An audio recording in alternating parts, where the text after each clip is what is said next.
it's time to sit back and relax with your favorite drink and listen.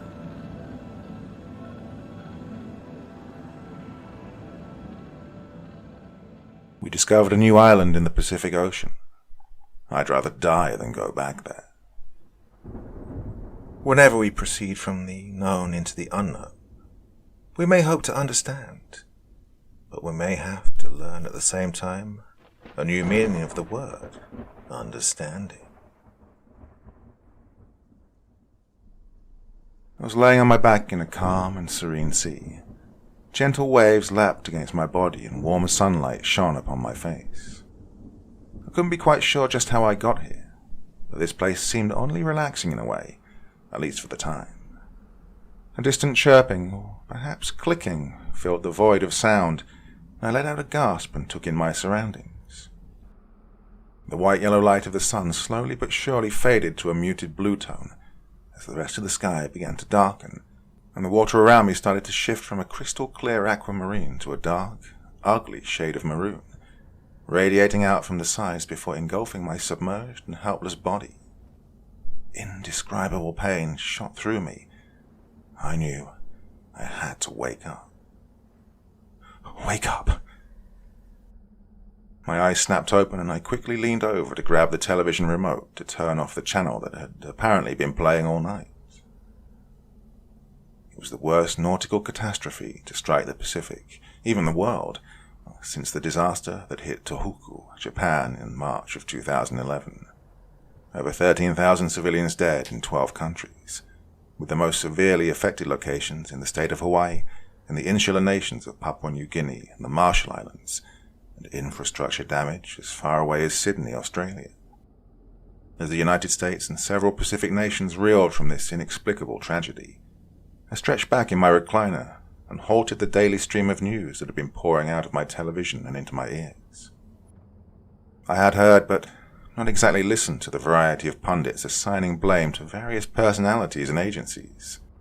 The Hall tsunami, named after the Hall Islands where the tsunami first made landfall, had remained plastered on my TV, newspaper and internet homepages, and was all anyone ever talked about in the past week, especially in my home of Auckland, New Zealand.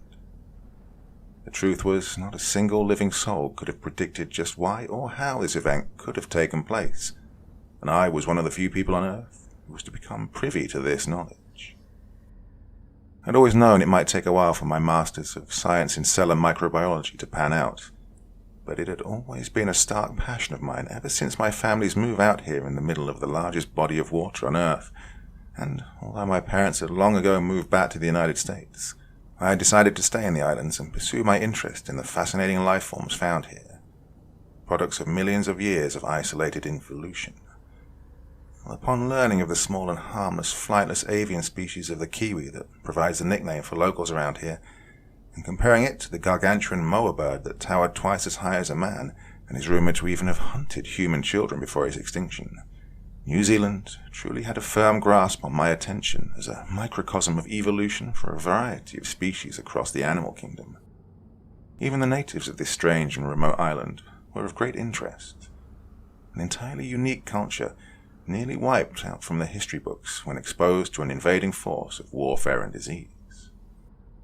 My shoddy fifth-floor one-room apartment wasn't exactly the peak of glamour, which is why I jumped at the opportunity to make something more of my meager existence.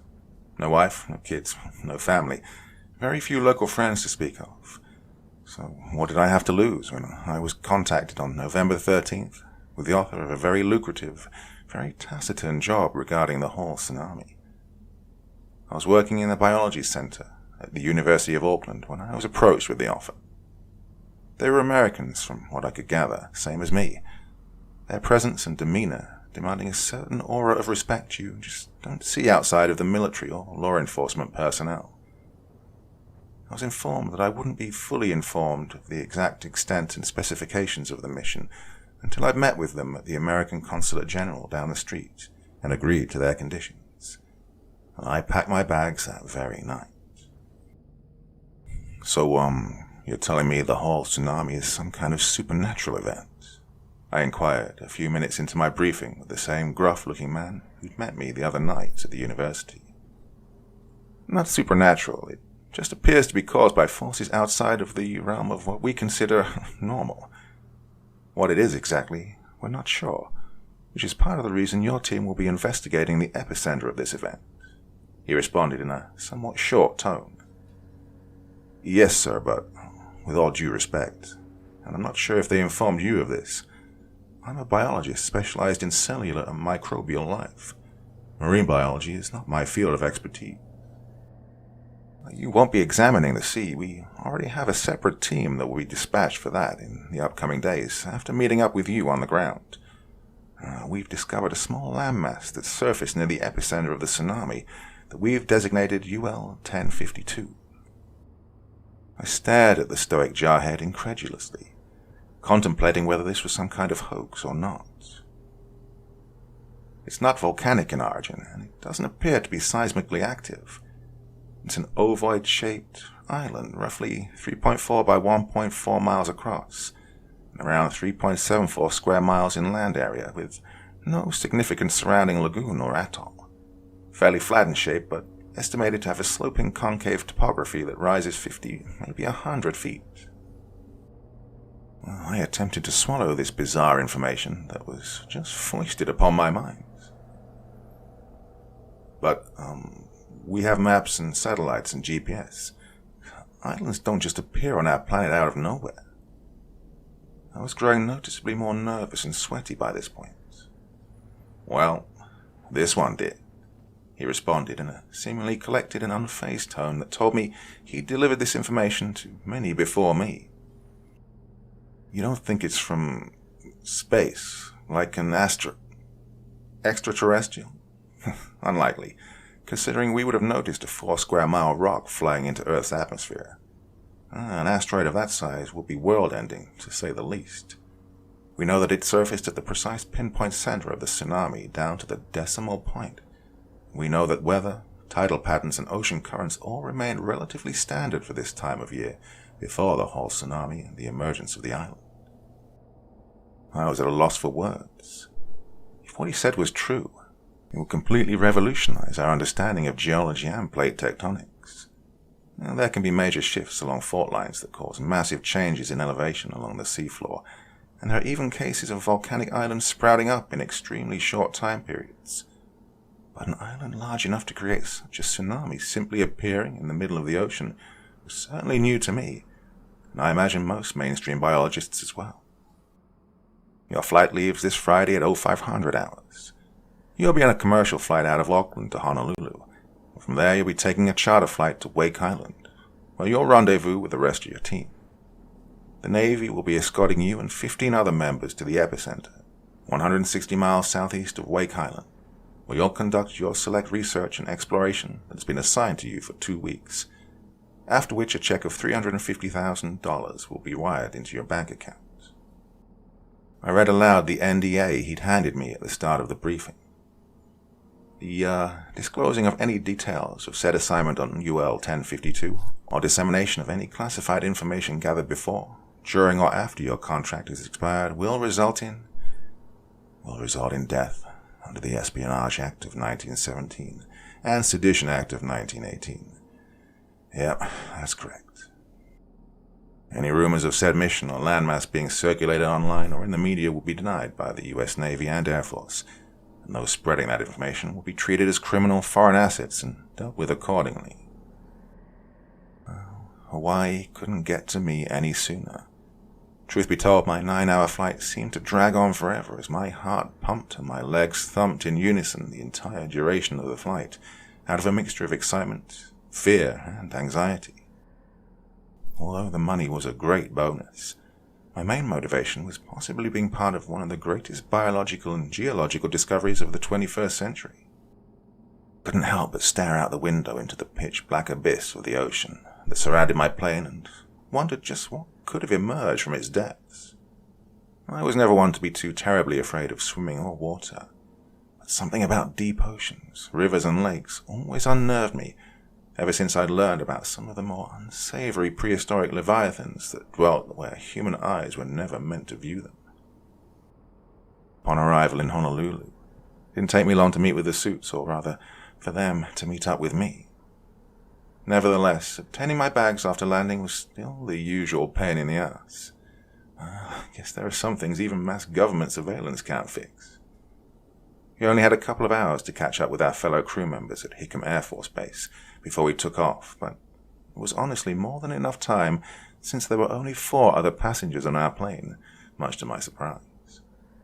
Strangely enough, I appeared to be the only American, or at least the only American-born member there, as I learned quite quickly that the first co-workers of mine that I met, Singh and Kikana, were South African, and just so happened to be husband and wife. Before you get the wrong idea, Singh began shortly after he was introduced to me.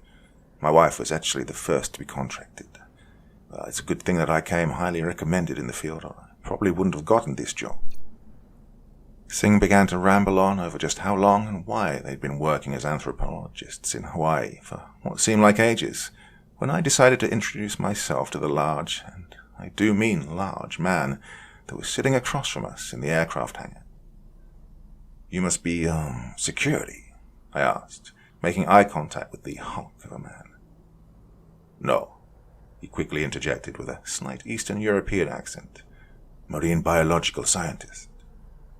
I quickly apologized for my error, introduced myself, and slithered down into my chair in embarrassment at my somewhat prejudicial assumption. But Simonov appeared to more or less laugh it off, replying, "It's not just you little men with glasses that can be smart, you know." The last of my co-workers to arrive at the hangar, Sophia, a petite Filipino geologist, was also likely the most pleasant and the only one to introduce herself to me. I found out she was one of the youngest members there, only a couple of years older than myself at 29, and maybe I would have gone for the phone number had they not confiscated our cell phones upon entering the base. It had been quite a long time since I'd had any sort of serious relationship or interaction with the opposite sex, if I was being honest with myself. "Hey, did you take a look at that Simon guy?" Sophia Riley whispered into my ear when we boarded the plane. "He's got to be at least 6.5 feet tall, and he looks just like Arnold Schwartzman, you know, the actor. There's no way he's our marine life expert." I merely gave her a smile and a nod as I took my seat, glad to see at least someone had a sense of humor. I was informed that the rest of the crew was already waiting for us at the Air Force Base on Wake Island, most of whom had already chartered a flight directly from the mainland United States, and hence we were to depart almost as soon as our arrival on one of the most remote islands on the planet. Our remaining crew was just about what I was expecting for an expedition such as this. Including myself, we consisted of 2 biologists, 3 anthropologists, 4 geologists, 4 military personnel and survival experts, and 3 miscellaneous experts focused on archaeology, paleontology, and whatever other fields the US government had deemed might be in any way tangentially relevant to our mission. Whether we'd all end up being lifelong friends after this astounding and groundbreaking opportunity, I wasn't yet sure of, but I knew, for one, I wasn't going to treat this as a vacation. Well, they paid us handsomely for a reason. Whether we were the absolute best or most professional scientists in our field wasn't important. After getting to know some of the other passengers on our half-day-long naval escort, it didn't take long for me to realize that nearly all of us on this mission had one thing in common. We had no families, few friends, and minimal connections back home. I was just a glorified intern when I was contacted by the G-men. Simonov was unemployed. Sophia had only just finished her master's. Our more eccentric anthropologist, Alan, was participating in this strange new trend where millennials live in their vans and travel across the country. Most of the other crew members didn't really seem to have stable jobs from those that I spoke to, and none had children.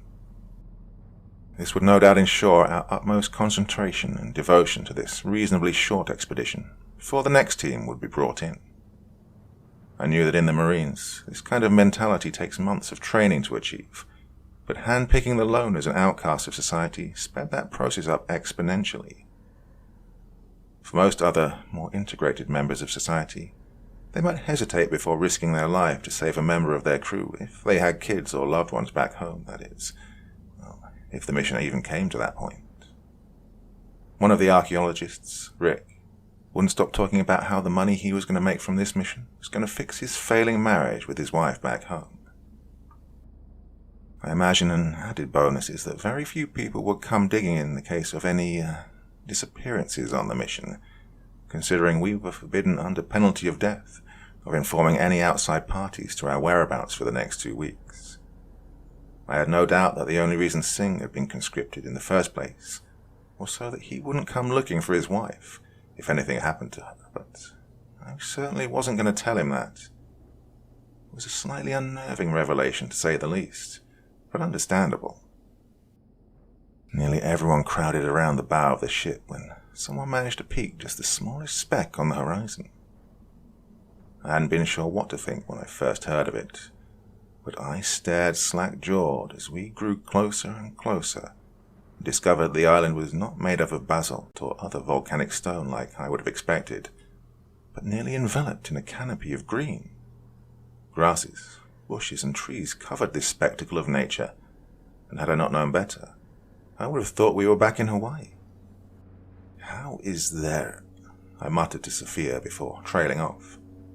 "I don't know," she replied without losing her gaze towards the island, clearly understanding what I was going to ask her. The ship's dinghy was dispatched when we were about 600 yards offshore, in cycles of 4 randomly assigned groupings.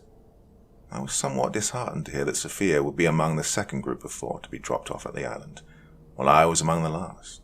I suppose my masculine instincts weren't entirely dead, but the security team, who were the first to be dispatched, assured us that when they established a perimeter and set up base camp, it would be just as safe there as it was on the boat. They set off around 1 p.m. that afternoon. It seemed like hours before the dinghy returned, empty of supplies and ready to pick up the second assigned grouping. "I'll see you there," Sophia assured me, as she, Simonov, Rick, and another I hadn't yet made myself acquainted with, clambered into the minuscule vessel and soon set off. It was another 30 minutes before the next set of names were called off, and naturally another 30 before the last shuttle of the day arrived. Alan, Singh, Kikana, and I climbed in for what may not have been the most treacherous boat ride of my life, but it certainly felt like it, with my heart thumping away and my stomach churning at every wave. I was a bit hesitant to climb ashore for one reason alone. I always hated the feeling of wet sand getting into my shoes. But I sucked it up and stepped onto this virgin soil, untouched by mankind for who knows how long, maybe all of history. Out of all the sights I took in while Wagner, one of the more burly soldiers, escorted us through the jungle, was just how normal most of the flora appeared around us. Luscious green vegetation, palm trees with ripe coconuts, ferns that were so densely placed, it made it almost impossible to see more than a dozen yards in any direction. Postcards didn't even look this pristine. However, during our short 10-minute walk through the jungle, I began to notice them. The spires, large red rocks jutting out from the surface every so often. From what I could tell, they were maybe 4 feet wide at the base and roughly 15 feet tall, gradually tapering off once they left the ground, coloured a rather vibrant hue of orange-red. "What are the structures for?" I asked while motioning to one of the spires. "I don't know," Wagner replied. "They were already here before we arrived. They're spaced apart all over the surface of the island." "Do you think they're natural? Man-made, perhaps?" "Look, kid, I'm just here to keep you all from drowning or getting poison ivy. I don't have a damn clue what this is." I took mental note that some crew members were certainly appearing to be more reliable than others, and kept pace with my equipment in hand as all 4 of us that had just arrived on the island gazed in awe at this alien-looking landscape. As our hike ended, and I set my eyes upon base camp, I was pleasantly surprised with how much progress had been made in the past few hours since the first dinghy was dispatched. I mused over the bizarre situation I found myself in for only a minute or 2 before joining in conversation with some of the other researchers. Sophia explained to me that, although pillar or spire-like structures made out of rock do indeed exist in nature, it's almost unheard of to see them spaced out so evenly apart, leading us to the only logical conclusion that they had to have been man-made. As we talked, I kicked around some of the barren soil around my feet, a bad habit I'd acquired while in the field, staring bewilderedly at the others. But who could have built such structures on a sunken island? I asked the rest of the crew with emphasis on the sunken bit. And this far out as well. Kakana suggested that perhaps some great seafaring people had populated the island generations ago, only to have it sink due to shifting plate tectonics before having re-emerged after the recent whole tsunami. But she was quickly shot down by the geologists who revealed it would have been impossible for an island of this size to disappear without the whole plate sinking or the sea levels rising, which would have heavily affected the neighbouring islands as well. It was at this point that I noticed that I was no longer kicking up a cloud of brown dust and debris, but rather felt my shoes scuff against something solid, perhaps only a few inches below the layer of topsoil. I looked down and saw red stone staring back at me, and reached out to touch it with my hand. It was smooth, hot, and somewhat porous, and more or less matched up with the texture found on the spires that littered the island. Sophia and the other geologist looked as puzzled as I was upon closer inspection of the stone, claiming that they couldn't quite pinpoint exactly what type of rock it was, but that it didn't appear volcanic in origin. I think this answers the question of whether they're man-made or not, Sophia chimed in, much to the team's agreement. But how did they form? She bent down and scraped at the red rock with a knife, finding it quite easy to grind into a fine powder. Well, why don't we try taking one of the pillars down with a sledgehammer? We could analyze the core and determine its properties and mineral components, Rick eagerly interjected. Whoa, cool it, I stammered out. For all we know, this could be one of the world's next UNESCO World Heritage Sites, or one of the 7 wonders of the world. We're not sledging anything. Digging wasn't necessarily out of the question yet, due to the relatively shallow layer of soil covering the bulk of the island, and the soft, porous stone found beneath it. But we agreed to split up and scout out first the perimeter of the island, starting the next morning, and then explore deeper into the heart of the island in the upcoming weeks. We'd landed on the northwest side of the oval-shaped island, which was tilted at a 30-degree axis in respect to the equator. Splitting into teams of 2, each of us were to circumnavigate the perimeter of the island and meet back at the pre-marked entrance to the base camp on the other side of the island before sundown in 6 hours. I was assigned with that meathead Wagner and another shorter soldier named Perez, along with Simonov, who by now was actually beginning to grow on me, Sophia, much to my delight, Singh, Kekana, and Alan. We were the team that was to circle around the coast counterclockwise, which, at an average brisk walking speed, shouldn't have taken more than a few hours. That night, as I was busy dreaming and fantasizing about what kind of wondrous discoveries we would make, I couldn't help but experience a distinct feeling of dread. In my dream, dark raindrops pelted my body from the sky, which had quickly shifted to a gnarly blue color. Slimy, dark tentacles slithered across the ground in every direction, wrapping around every living thing in its path. I recognized that I was dreaming, but the fear was quite palpable, as I could feel the sensation of every drop of dark liquid hitting my skin and rolling down my arms. Wake up! My eyes creaked open. I was thrilled to discover that I was the first that had roused in the early hours of the morning, when the sun was still barely peeking over the horizon, but this excitement quickly dissipated upon the realization that I'd have to wait until the rest of my squad awoke. I could have attempted to go back to sleep, but what would be the point, considering I'd have to wake up in a few hours anyways, and I highly doubted that I'd be able to calm my nerves enough to get some shut-eye before then anyways. With that amount of time, I could walk across the entire island by myself and be back before anyone noticed. And it was with that thought that I quickly rationalized what I'd do next. If there's anything I hate about tropical climates, it's the humidity. Sweltering, boiling, stuffy humidity that makes your skin tacky and unbelievably moist. In the twilight hours when stinging sweat rolled into my eyes and made it nearly impossible to see, I look back at the miniature flat I had back in Auckland with fondness, as even the sand, dirt, mud, grime, and insects couldn't compare to the insects? My thoughts interjected. It wasn't until now, 5:30 a.m., trekking down the beach, that I finally noticed the raucous buzzing in the worst of locations.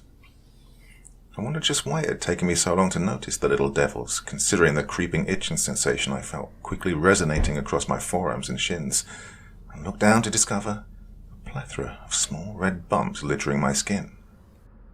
The funny thing is, out of all the mysteries I expected to encounter on this strange little isle, the common mosquito definitely wouldn't have been high on the list.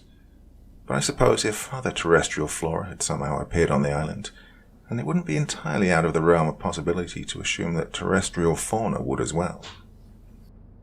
This realization made me seriously ponder what other animalia, or possibly extinct animalia, one could find on this long-forgotten rock.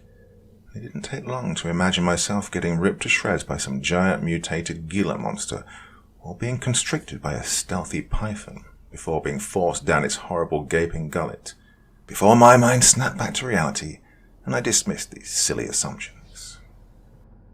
Was my solitary daybreak hike along the beach an incredibly selfish and possibly foolish action to take? Well, perhaps the latter, definitely the former, but just like a child on Christmas Eve, I couldn't help but to gorge some of my more curious instincts before the main event. I picked up a small stick and, much like a small child, began to swing wildly at passing branches, bushes, and leaves, imagining myself as some great explorer of old, slashing through the jungle. I was so preoccupied with this monotonous juvenile task that I almost didn't notice the discolored patch of water that petered out from a large rocky outcrop which I was about to pass. I stopped in my path to take a better look. It appeared to be a slightly lighter patch of blue water that seemed most intense near the side of the rocks rather than the open ocean. In the dim light of the morning sun, it made it difficult to distinguish, but it didn't take me too long to realize the discoloration in the water was not caused by a reflection or something inside of it, but rather by a light, and it certainly wasn't coming from the sun, which had actually risen on the opposite side of the island from where I was. I cautiously approached this large stony hill jutting out into the water, amused over what could cause this luminous path, whose greater source still remained obscured by the edges of the rock.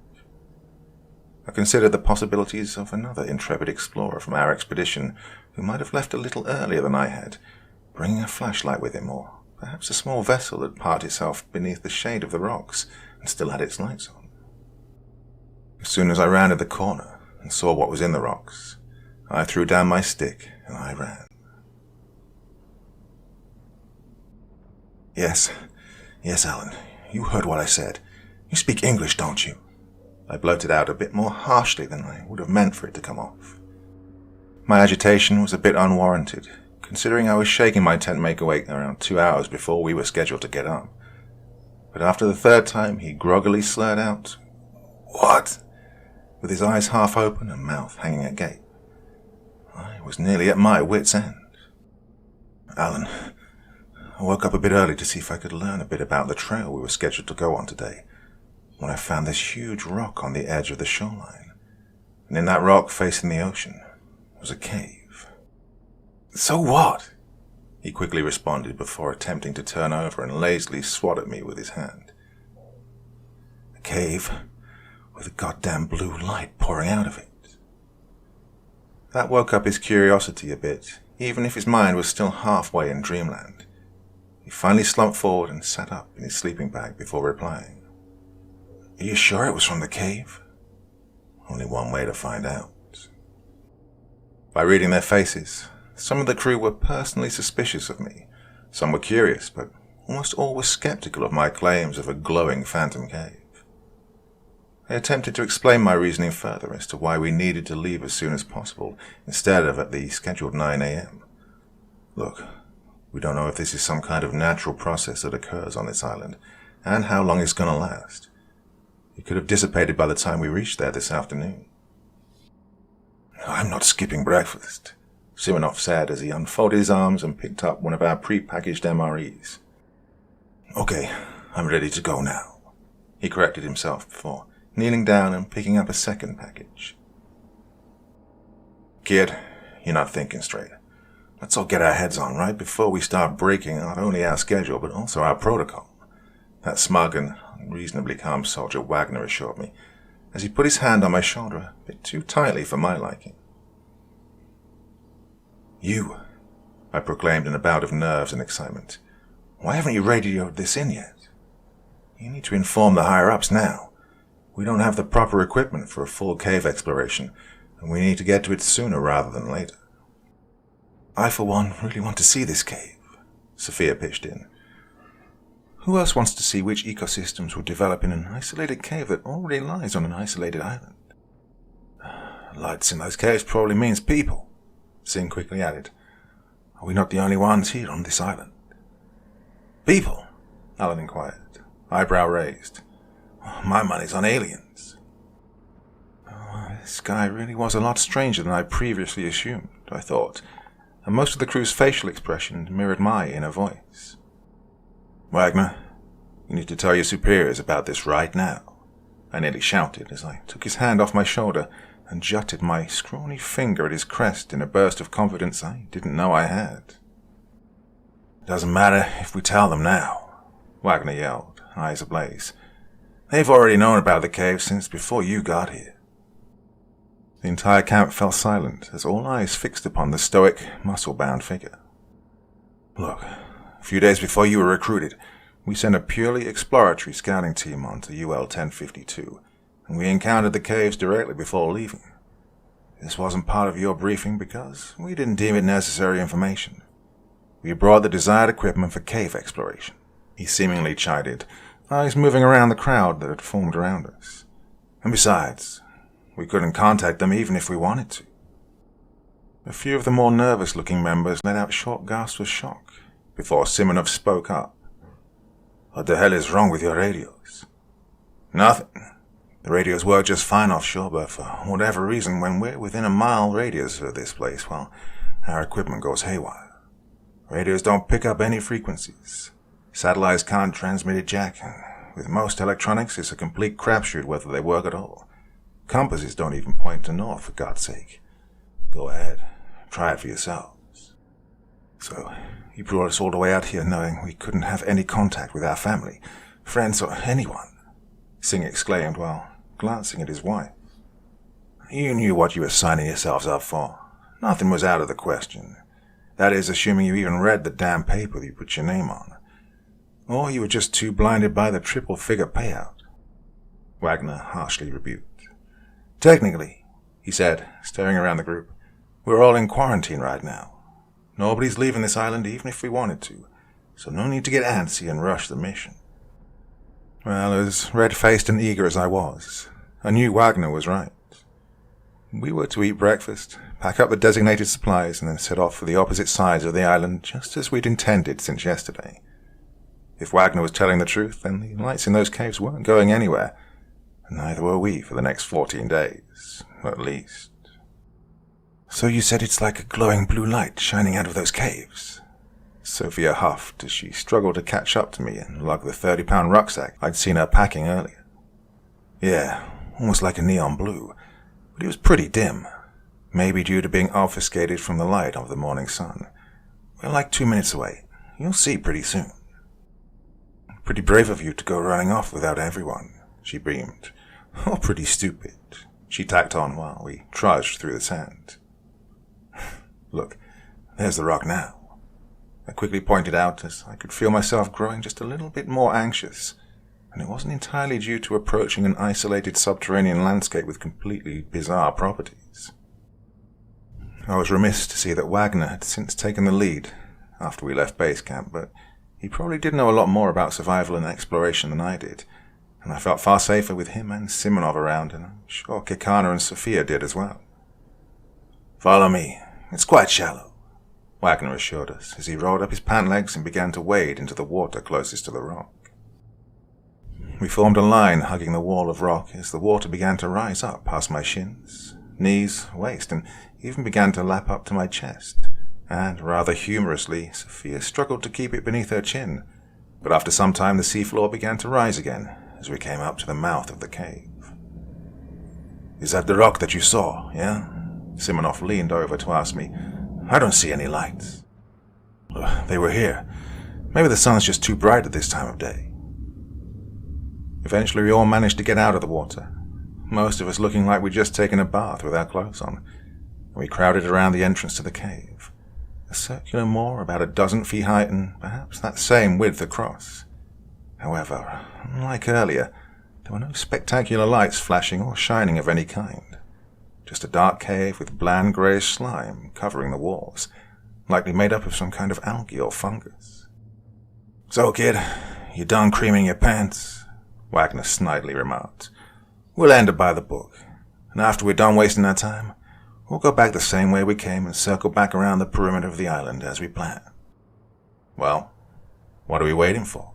I said as I pulled out my headlamp and strode past him. "Let's go."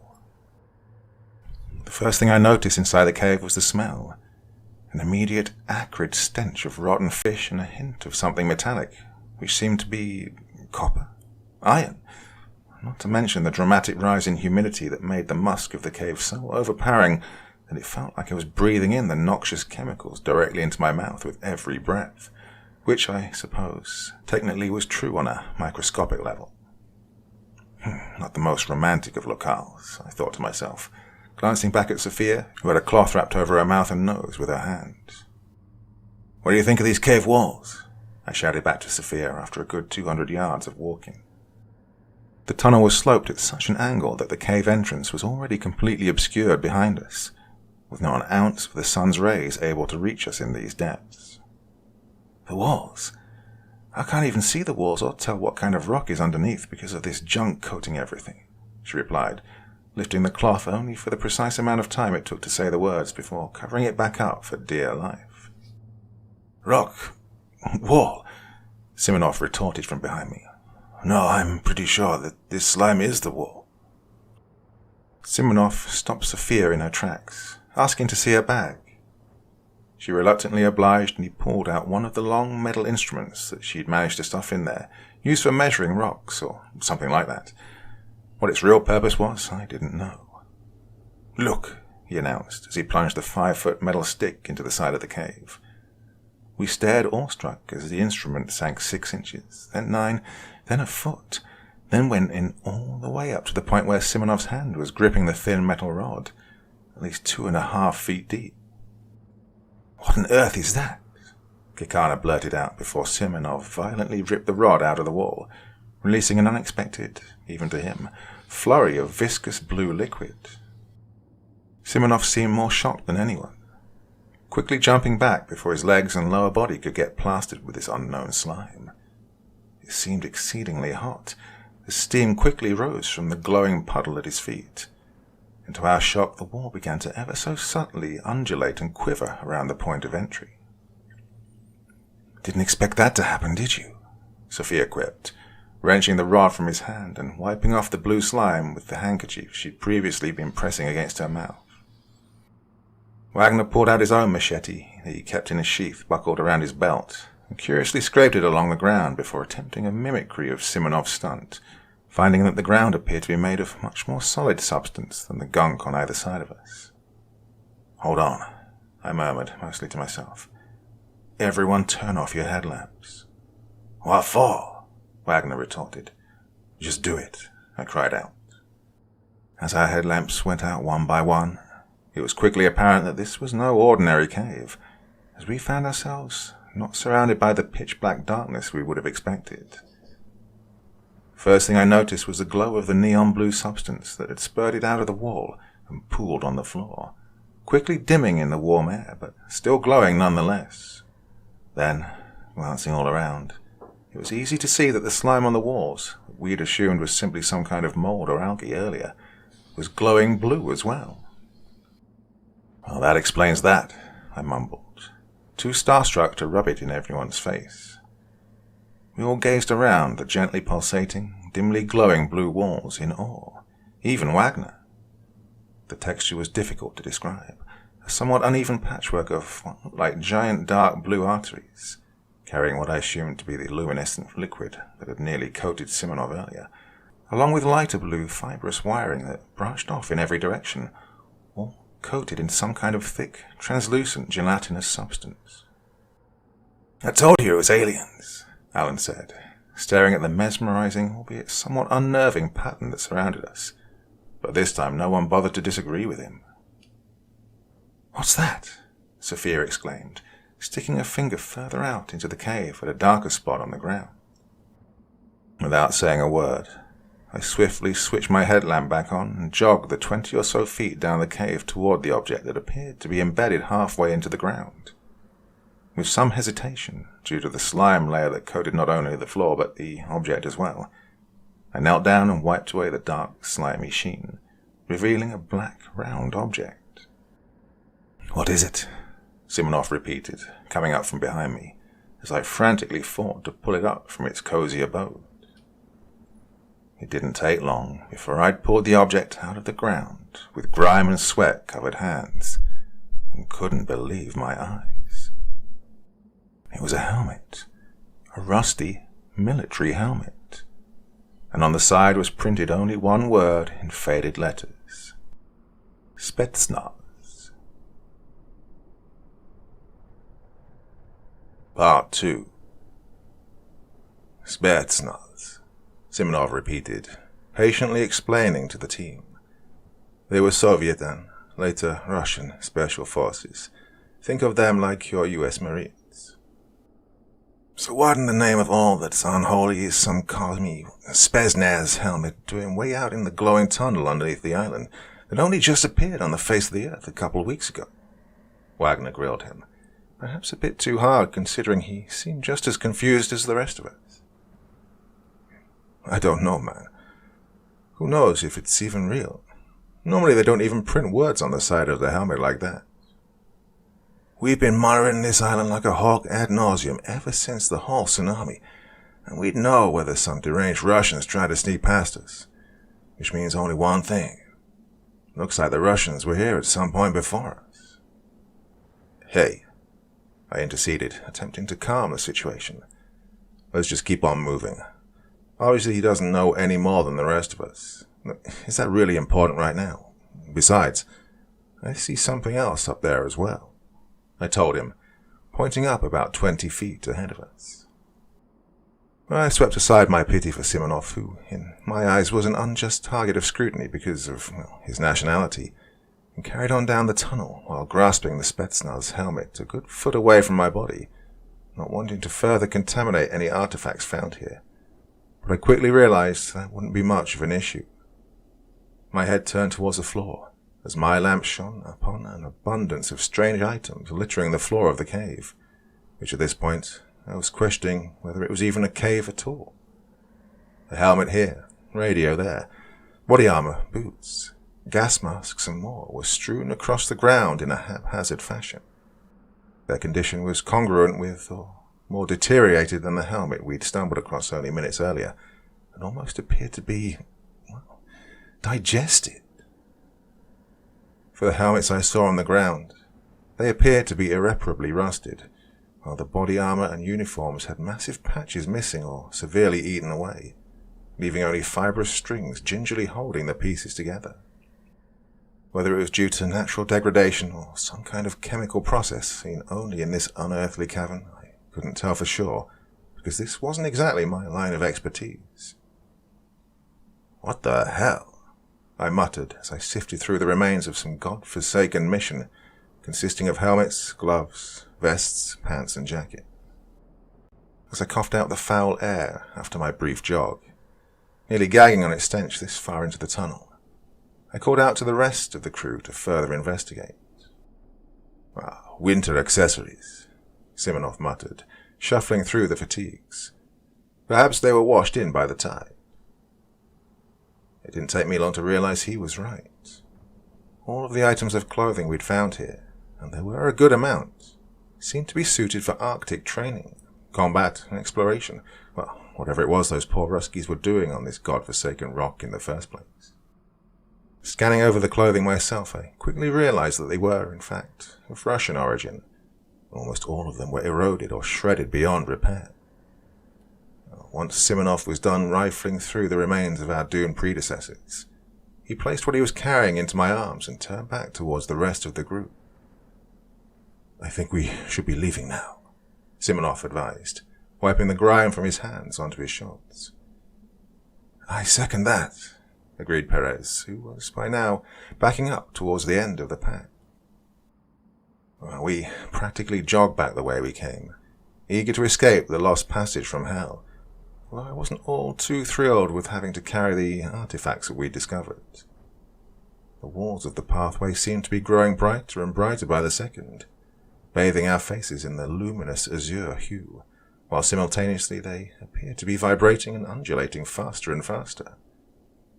I couldn't bear to look at them, and kept my eyes focused on my feet and the bundles of Soviet contraband. Normally I'd be fascinated by the discovery of this mold or algae-like mire that coated the walls, and would be itching to give a further inspection to this as-of-yet undiscovered life-form, if it really was alive at all, but, well, something about the coursing blue lines mimicking veins simply did not sit well with me, and in the moment I prioritized living over curiosity. "Fucking run!"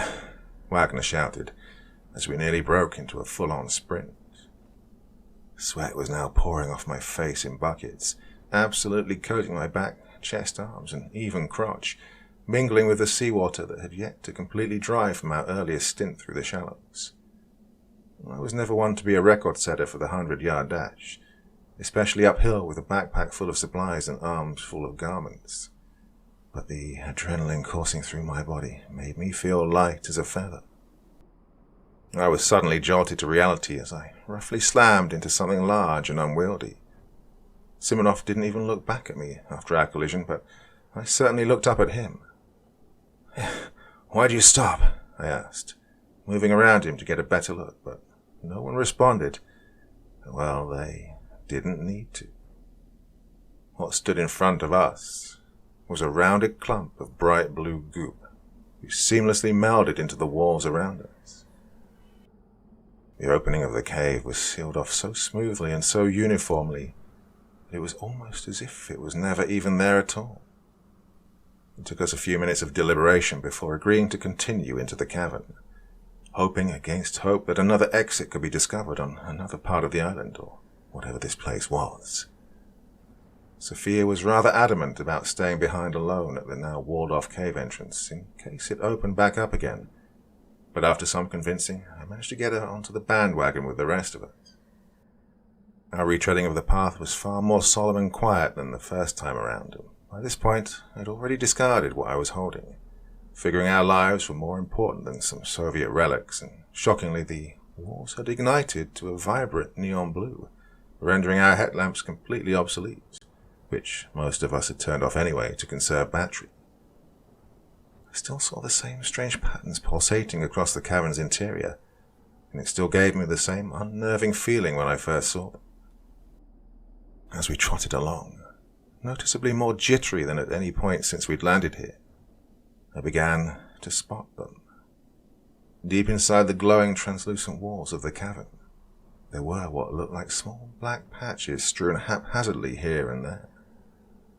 I pointed them out first to Simonov, and then the rest of the crew, not even bothering to speculate as to what they might be.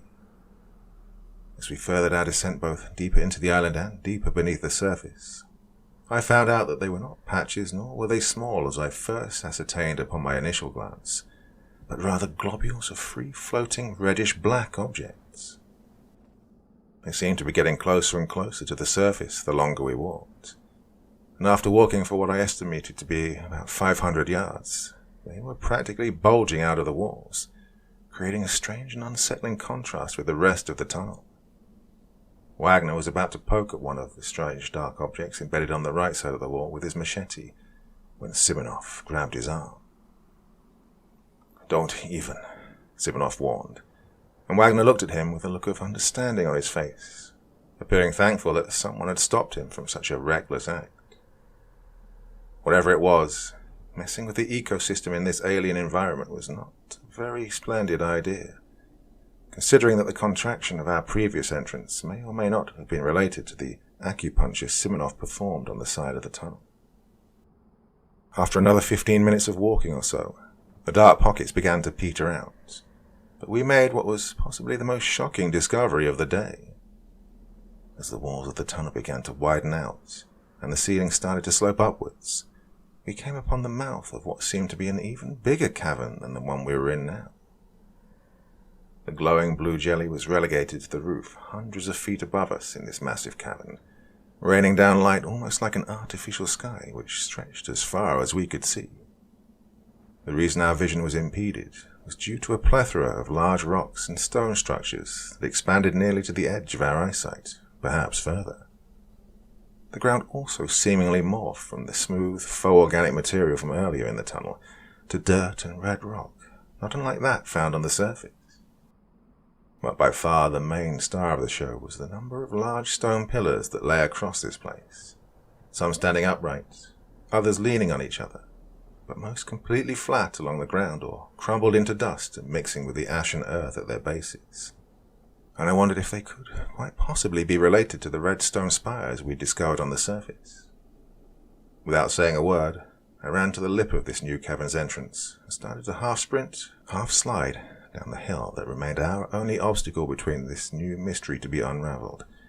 And as I grew closer, it became very clear that these structures were not at all similar to those found on the surface, as rather than tapering off into points near the top, they appeared more as rounded columns of stone, although I was still too far away to make out for sure. Sophia was quick behind me, and by this point had completely ditched the heavy rucksack at the top of the hill. Although in a cloth, she still carried the heavy metal instrument that Simonov had used to puncture the cave wall earlier, clearly not feeling entirely comfortable with putting it back in the bag with the rest of her belongings. "These pillars," I inquired while gesturing to the abundant stones. "What do you think they're made of?" "Hard to say. Dolomite, limestone maybe," she responded, engrossed in the rocks and sediment deposited at the base of one particular column, which was around 4 feet wide, and as for how tall it was, I couldn't begin to guess, but it didn't quite reach the ceiling of the cavern. The rest of the team had followed us down the embankment, but their attention was set elsewhere, as I could see Alan picking up some stone fragments from the ground. "Hey, Sting!" Alan shouted to where he and his wife were inspecting a rough patch of earth. "What do you figure of this stone here? You're South African, right? Pattern on it looks to be of some kind of African origin to me. I mean, my first guess was alien, but, well, I guess anything's possible." "Well, hold on now. Just because I'm from Africa doesn't mean that I know about all of African anthropology," Singh started while Alan grew closer with his friend. He handed it over, and the three of them began to study what looked to me to simply be a small, concave stone fragment.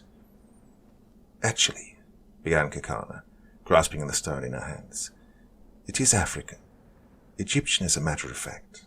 Or at least it's based on the style of pottery found during the late period of ancient Egyptian history, or perhaps the Ptolemaic dynasty." "Egyptian?" I suddenly interjected in a voice a bit too high-pitched and squeaky than I would have liked. How could ancient Egyptians have made it way out here to the Pacific when, for all we know, this island could have been underwater? And what's up with the columns?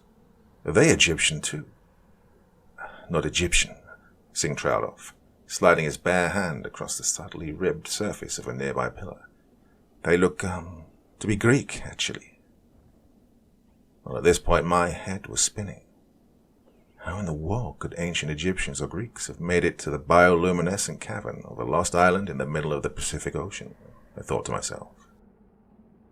Alan spoke up and gathered us around for what he proclaimed was an important revelation that he guaranteed would completely blow our minds. "Look," he began with more confidence than I'd ever seen him wield, "I have a theory, and I want you to take it seriously." He continued with the most stern of expressions, eyebrows furrowed and eyes squinted. "It's going to sound a bit outlandish, but is it any more outlandish than the things we've seen since we arrived on this island?" "Just get it out there," barked Wagner. "You see, thousands and thousands of years ago, the Greeks wrote about a place like this," he began. "Plato chronicled an entire city on an island that vanished overnight. I believe that this is that island, and we're in that city." "So, you're saying we're in..." I started before being interrupted. Atlantis, precisely. I think that if we continue snooping around here, we'll find more and more evidence to support my theory.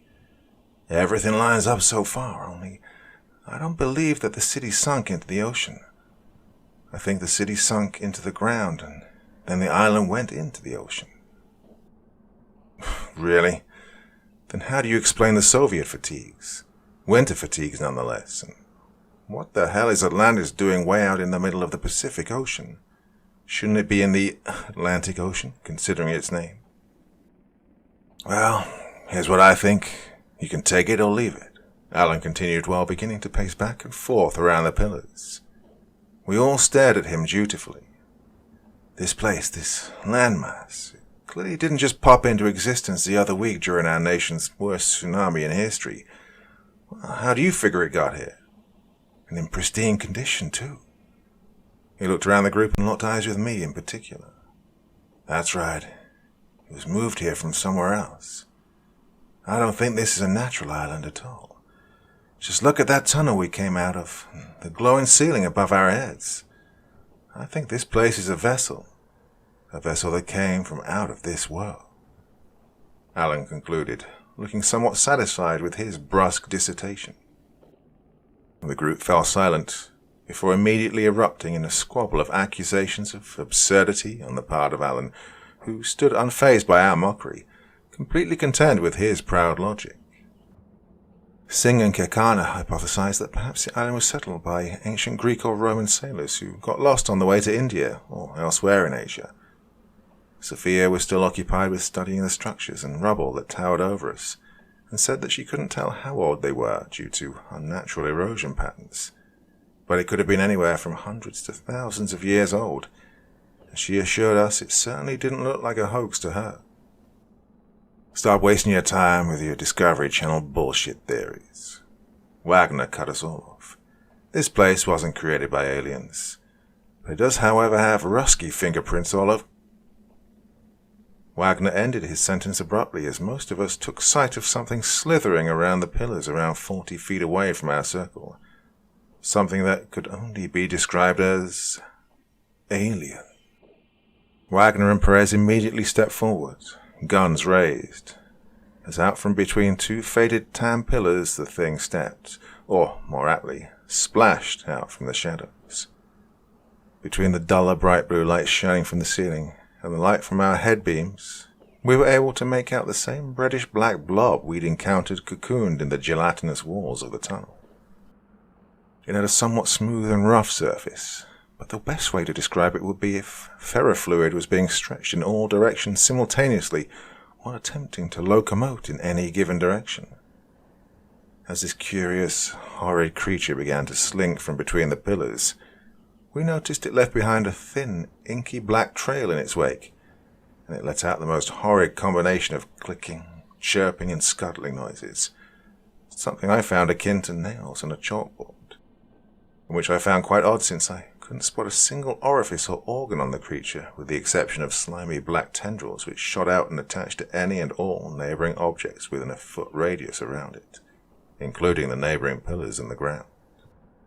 As it grew nearer and nearer, the creature seemed to change from an amorphous, ever-shifting blob into a more humanoid shape, albeit extremely unshapely and crude, to say the least. It almost looked like what a 3-year-old would draw when attempting to portray their family members in the preschool art class, and it would appear that the subterfuge was failing as parts of its gooey, black, outstretched arms began to drip down and plop onto the ground before being reabsorbed by its wobbly, stumbling legs. Unlike in most horror movies, the soldiers that were with us weren't stupid enough to attempt to contact with this dripping maroon madness, or do something asinine like order it to halt. We all had a common understanding that this thing was not human, and likely did not have the best intentions for us. Wagner took the lead, turning off the safety for his rifle and opening fire on the monstrosity at around 10 yards, with quite stellar accuracy, before Perez joined in. Well, their shots were definitely hitting their mark, as black gunk exploded out from behind the creature, peppering the wall and pillars in its wake. just at that very moment it lurched forward, moving quickly, almost as if it was leaping across the ground in an extremely fluid motion. Surprisingly, it went for Perez first, completely vaulting into the poor man's chest and knocking him and his rifle to the ground as the rest of us scattered, shrieking in terror. The creature stood over the downed man, almost as if it were inspecting him, before one of the dripping fluid tendrils of God knows what snaked down from its arm and directly into Perez's chest, clearly knocking the wind out of him and rendering him unable to even scream. But something certainly did escape from his mouth just then, a combination of bright crimson blood mixed in with the creature's own disgusting dark fluid. With the two mingled, before it became clear that the fluid was the dominant substance being released from Perez's outstretched mouth. All the while, Wagner released the rest of his clip into its side. I only managed to get a brief look at this while fleeing to the right at the tail end of the remaining crew. But Wagner continued to shoot with his AR, quickly running out of ammunition and switching to a Beretta, putting round after round into where he assumed the creature's head would be. At this point, the creature's head lifted up from its latest victim and pointed its faux arm in Wagner's direction, shooting out a spray of dark tendrils directly into the top right quadrant of the soldier's face, completely flooring him within seconds and sending his Beretta flying out of his hand and into our general direction. Well, against my better judgment, I halted while the crew continued on running. As fast as I could, and while the creature was distracted with hovering over its prey, I sprinted towards the carnage and, without skipping a beat, leaned down, picked up the pistol, and started once more in the opposite direction, unfortunately gaining the creature's attention as I did so. Although I had a lead of a good 30 feet, I knew it could cover ground fast, and in a fit of testosterone-fueled fury, I pumped my legs like an Olympic sprinter, knowing that this time it really was a matter of life and death if I wasn't quick enough. Shockingly, at this pace it didn't actually take me too long to nearly catch up to the rest of the group, although still at the back, and I turned around and saw, to my horror, that the creature was now joined by two others, all of them moving in that mesmerizing yet horrific manner of sliding and splashing along the ground. As I witnessed the creatures swim through the air towards us in all their twisted glory, between the clicks and hisses and wet slaps of their fluid tendrils along the ground, I heard one speak in what I could only describe at the time as nothing other than an alien language. "Pomuvia, ubiminia," gargled out one in a horrific display. "Posaras," said another, the ending of what I assumed to be its word morphing into a distorted, ungodly clicking pattern. Although horribly obscured, I could still tell that the sounds the creatures were emitting were without doubt some kind of language, a fascinating, albeit irrelevant discovery considering the more pressing matters at hand. This distraction almost cost me my life, as I'd failed to notice the rest of the group splitting off. It was only after a few more seconds of me blindly running forward with my eyes dead set on the abominations that I heard Simonov cry out, "Over here, my friend." I turned and saw that the entirety of the group had diverted and entered a small hole that appeared up in the wall on the right side of this gargantuan cavern. I started making a beeline up the steep hill that led up to this newly discovered tunnel. I spat and whined and gibbered and cursed the entire time during my ascent up the treacherous terrain, littered with gravel and stones of varying size, knowing that one trip would spell out certain death. But if I could just regroup with the rest of the crew in the newfound tunnel, perhaps it could lead to some kind of safety.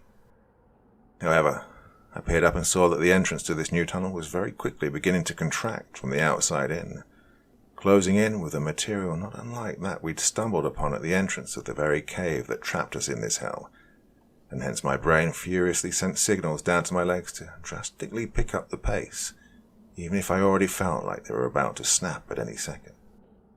I propelled myself headfirst up and into the contracting opening, that by now was only a few feet in diameter.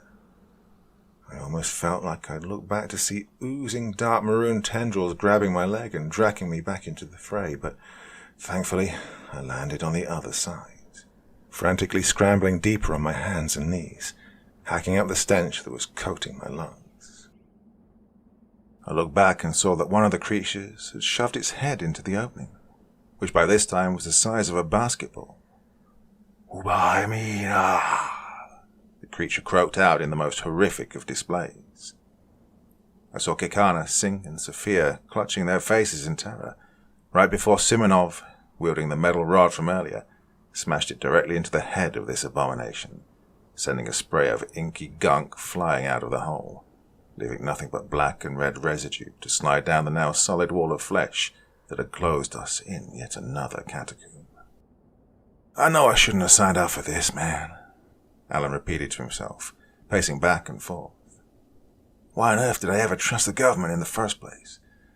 They probably weren't even planning on giving me a payout. Now I'm a fucking dead man." "Alan, stop panicking and get a hold of yourself," Simonov shouted, grabbing his shoulders and vigorously shaking him back to the moment. "Let him stay here and rot with the aliens," Singh stated, strapping up his boots and standing up. "We're getting the hell out of here. Mankind was never meant for a place like this." We could still hear the things, the aliens, wildly screeching, hissing and clicking from the other side of our only line of defense. "Hey guys," I stammered out between bouts of wheezing and coughing. "I don't know if I'm going completely screwy, but it almost sounded like those creatures were speaking to each other, like they were intelligent," I stammered out. "I heard it too," Simonov assured me. "You are not crazy." "Yeah," Alan chipped in. "Those aliens were probably giddily chatting with each other about which one of us looked the most tasty." "Those were not aliens," Simonov insisted with a scowl across his face. Simonov leaned against the wall for support, but immediately grimaced in disgust as I could tell that the slimy exterior of the wall was quickly oozing through his shirt and lightly coating his back. "Man, I've seen this enough times to know where this is going," Alan whimpered, clearly letting fear completely take control of his mind at this point. "This isn't a movie," I assured him, more to comfort myself than anyone else. "We're not going to die. We will find a way out of here." "Those aliens just killed our only protection. We're fucked," Alan shouted. "For Christ's sake, they are not aliens, you buffoon," Simonov blurted out with a raised voice, now noticeably aggravated. "Oh yeah? And how can you be so sure?" "Because that wasn't an alien language they were speaking," Simonov began as his eyes drifted to the ground. "It was Russian." "Help me. Please, help me." Simonov translated solemnly, taking in a deep breath and pausing for a second before finishing. "Kill me." The dread was now palpable on the face of every surviving crew member, especially Alan, although Singh and Kikara expressed more of what seemed to be worry. "My Russian is not as good as my Ukrainian ever since I left my home country 20 years ago, but the languages are very similar, and I could clearly make out the words after the 4th or 5th time they were spoken, or however it was that those things were able to make those sounds." Well, however incredulous it sounded that those things, those unholy freaks of nature, could make a cheap mimicry of a language, an actual human language, I had to believe it since I'd heard it for myself. "But those things," I began, "they're not human. There's no way they could be."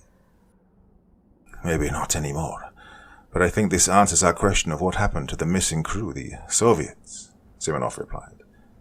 "I nearly hesitated back there when it almost came through the hole after us once I heard it speak." We had begun walking down the tunnel by this point. By looking at Simonov's face, even in the thick, humid air and radiant blue lights that surrounded us, I could tell that he was completely drained of any color, and I'd take a guess that if I had a mirror that I'd see the same in my own face. Sophia was practically clinging on to us, more so Simonov than myself, but careful not to stray more than a couple of feet away after that horrific display that we'd witnessed. "You really think it's them?" I inquired. "What could possibly turn a man into an animated mass of petroleum? Plus, we saw them in the walls earlier. I'm sure you noticed that." "They still could be aliens," Alan shouted from ahead of us, but both of us ignored him, seeing the serious psychological toll this experience was having on him. I'd noticed a distinct bend in the trail we'd been walking on for the past couple of hours, and it almost seemed to circle back around. I'd seriously hoped that we weren't just being led in circles, or going further into this nightmarish realm. Simonov was still grasping the large metal instrument he'd used to secure our first act of retaliation on the creatures, while I had tucked Wagner's beretta into the front of my waistband, which I have to admit was remarkably uncomfortable, despite what television shows would have you believe. After rounding a particularly sharp bend in the path, an opening to another cavern was quickly becoming clear. Only this one was definitely not the same one we'd just left, since I'd estimate that we were a good 20 or 30 yards deeper underground than when we first started walking. Although smaller, the layout to this cavern was very similar to the former, and similarly, I immediately spotted more stone structures. Only these were far more recognizable as actual buildings, and had less damage done than the ones from above.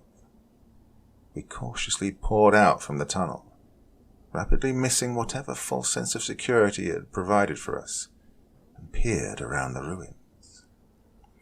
I spotted a glimmer in the dim blue light being emanated from the ceiling, and saw, much to my surprise, that it was a machete. "I can't believe there's more Greek structures here," Singh stated, somewhat lost in the moment. "This has got to be the most fantastic anthropological discovery in the history of the world." "Well, I'm not going to lie. Discovery isn't really a huge concern of mine right now," I quipped back at him, reminding him of our ever so precarious situation. And that's when I spotted it. A large figure around 50 feet away in the ruins, wearing those familiar tan and green military fatigues. I dashed over and confirmed my suspicions when I saw a disheveled Wagner leaning away from us against a large stone wall. I couldn't believe he was still alive. "Wagner! Holy shit!" I shouted, astounded by what I was seeing.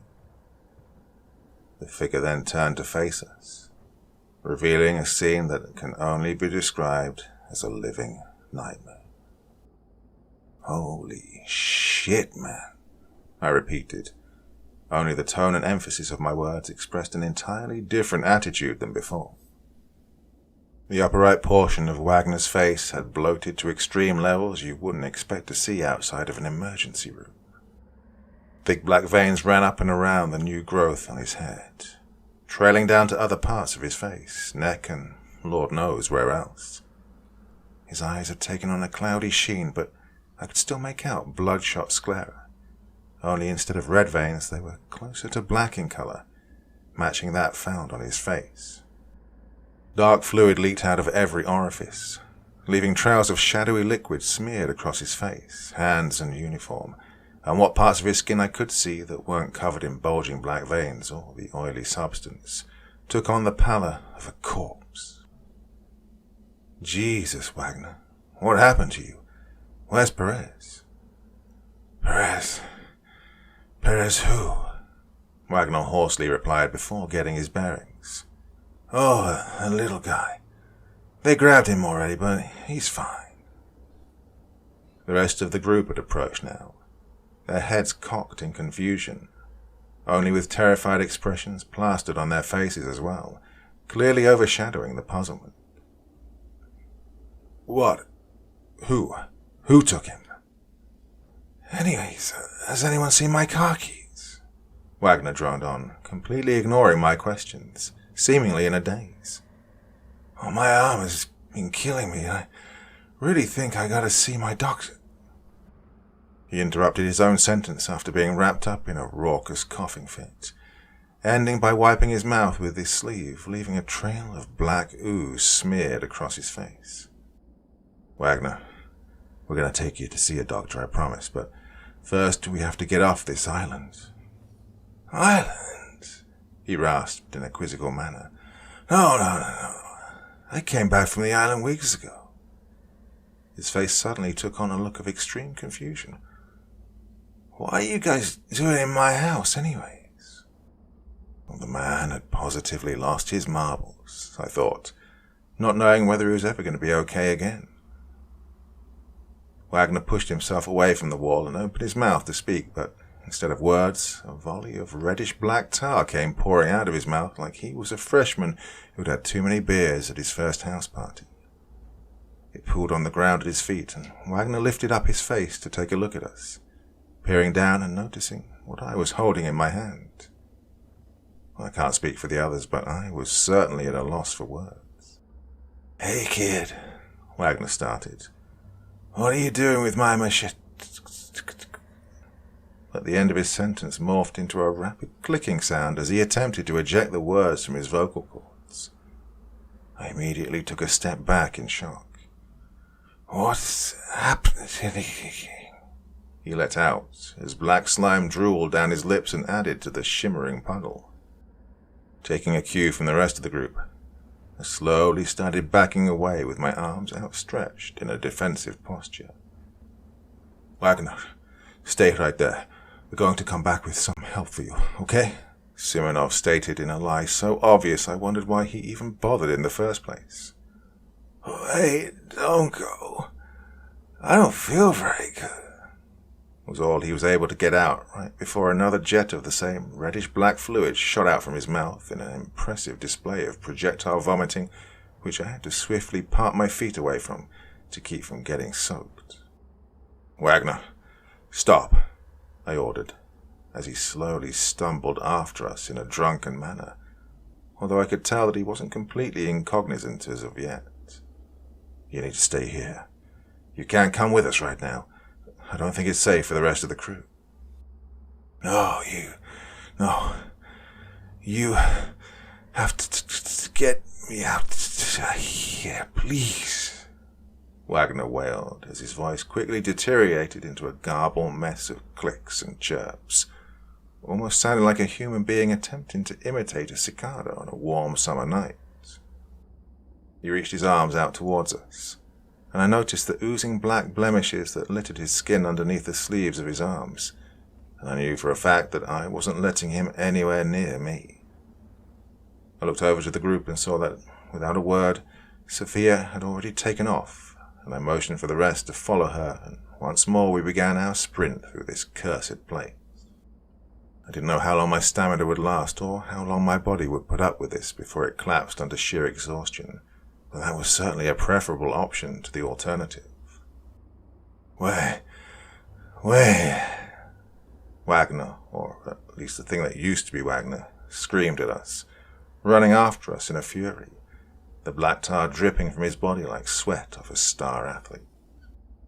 I dodged and ducked my way through the remnants of this lost civilization, something I'm sure Alan would equate with the urban practice of parkour, and words could not express the absolute terror I felt knowing the infected Wagner was only feet behind me in this subterranean maze of horrors.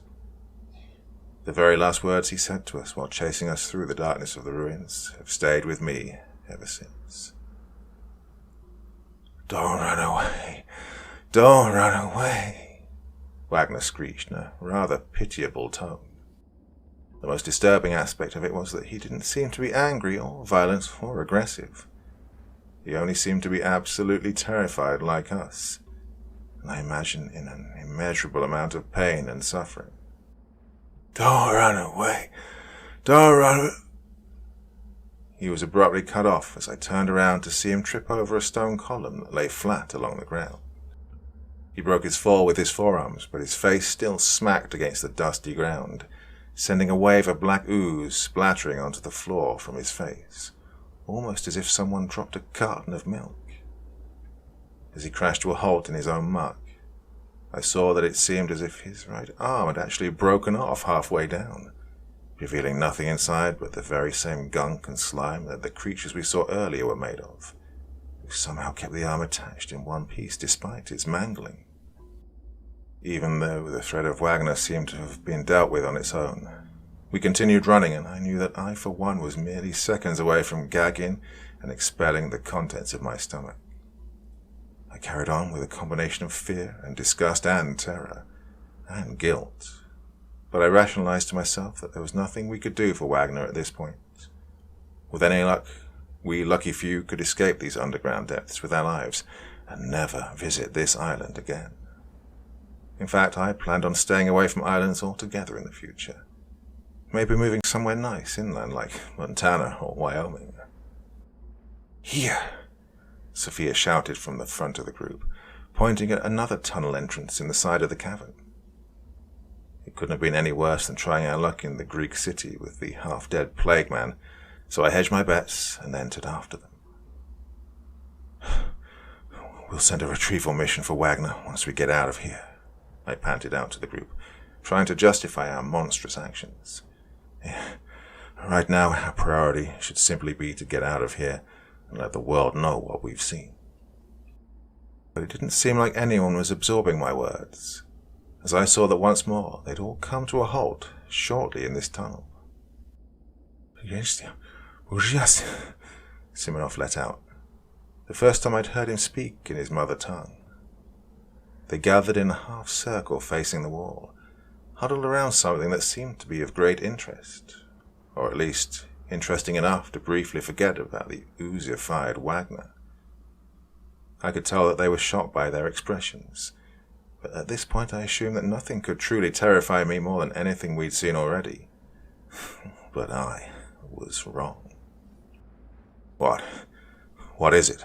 I asked, while coming up from behind him and parting them aside so I could get a better look. I took one look once I was inside the tunnel, and nearly dropped the machete I was still white-knuckling from before. In the wall was a large black cocoon, comprised of that all-too-familiar reddish-black slime, with tendrils and a patchwork of other fibers stretching out in all directions. Although buried under a few feet of the translucent slime that comprised the tunnel walls in these depths, I could still clearly make out what lied in the center of the hellish mass.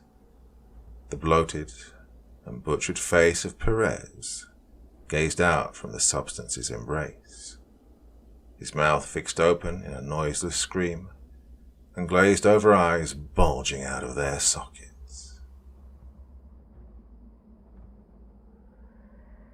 Part 3. "We're going to die down here, aren't we?" Kikana stated, more as a matter of fact than an inquiry, while her husband attempted to comfort her. Die, I thought. Or something far worse than that. Despite being submerged under what I would assume to be anaerobic fluid incapable of being breathed in by human lungs, I could see that Perez's mouth was still ever so subtly moving up and down, almost too slow to be perceived. I could tell that he was struggling to speak, and glancing at his hands I saw his fingers twitching slightly in the blue coating. He must have been in an inhuman level of discomfort and suffering.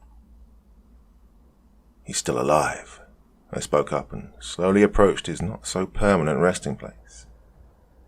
I pulled out Wagner's Beretta, and with a shaky hand, pointed it directly at the man's face, which expressed nothing but pure terror and agony. I pulled the trigger, sending a bullet flying directly into his skull and out the other side, sending out blood, gore, bits of skull and black goo mingling with the other contents of the wall. I began to turn away after my horrific but necessary decision to put the tortured soul out of his misery, when I caught a second look at the mass out of the corner of my eye.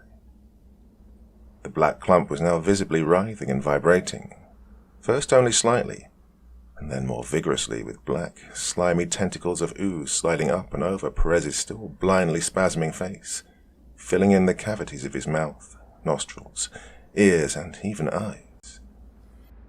This process continued until anything that could even remotely hint to the fact that what was once inside that wall was a human being was lost, and all that remained was a black mass, not unlike the ones we'd encountered earlier in the initial tunnel.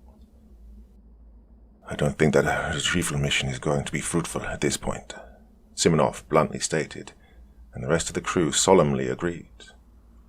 "Right, let's keep moving," I exhaled in the dank tunnel, filled with the stench of rotten meat and fish, and with a metallic aftertaste. It almost seemed like the further along the tunnel we walked, the more the temperature raised. It was easily 90 degrees Fahrenheit on the surface directly before we started our exploratory voyage, and I'm not sure if it was just the humidity, but down here it felt easily to be 15 or 20 degrees warmer than that.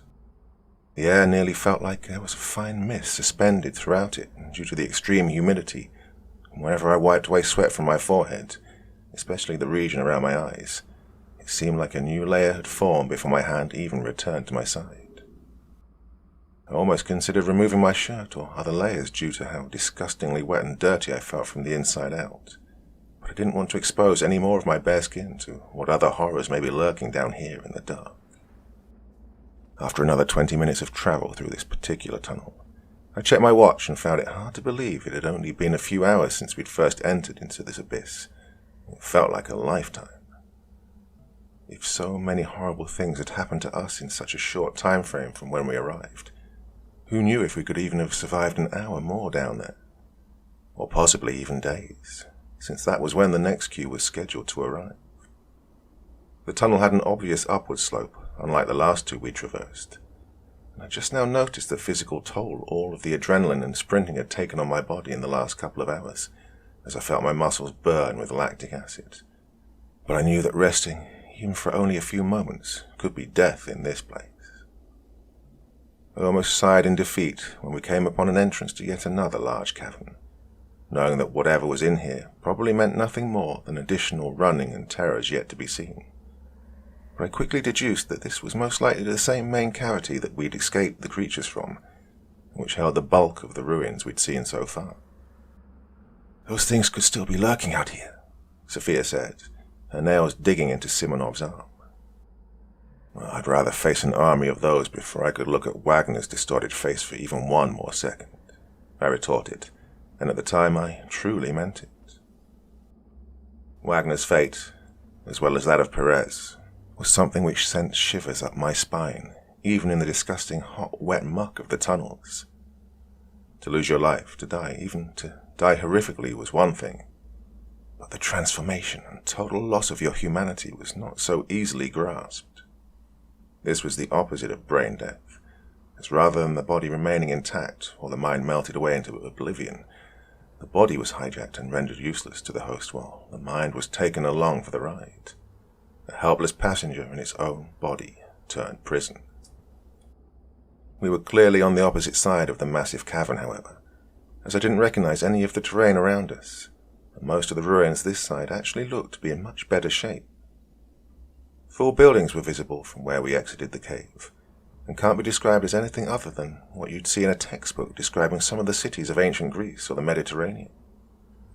I asked the South African couple, as our resident anthropologists, what they thought some of these buildings might have been used for.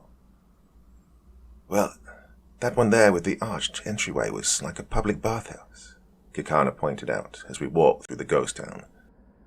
"That one there that's nearly fallen to pieces was likely a temple used for the worship of the gods." It was as we passed this open-faced structure that I noticed some crude lines etched into the ground in front of this long abandoned temple. On the ground, chiseled into the rocks, one word stared back at us: Thanatos. Even though I didn't know much about ancient Greek culture or history, I was still somewhat competent in phonetically pronouncing different scripts from around the world. Thanatos, I stated inquisitively. "What's that?"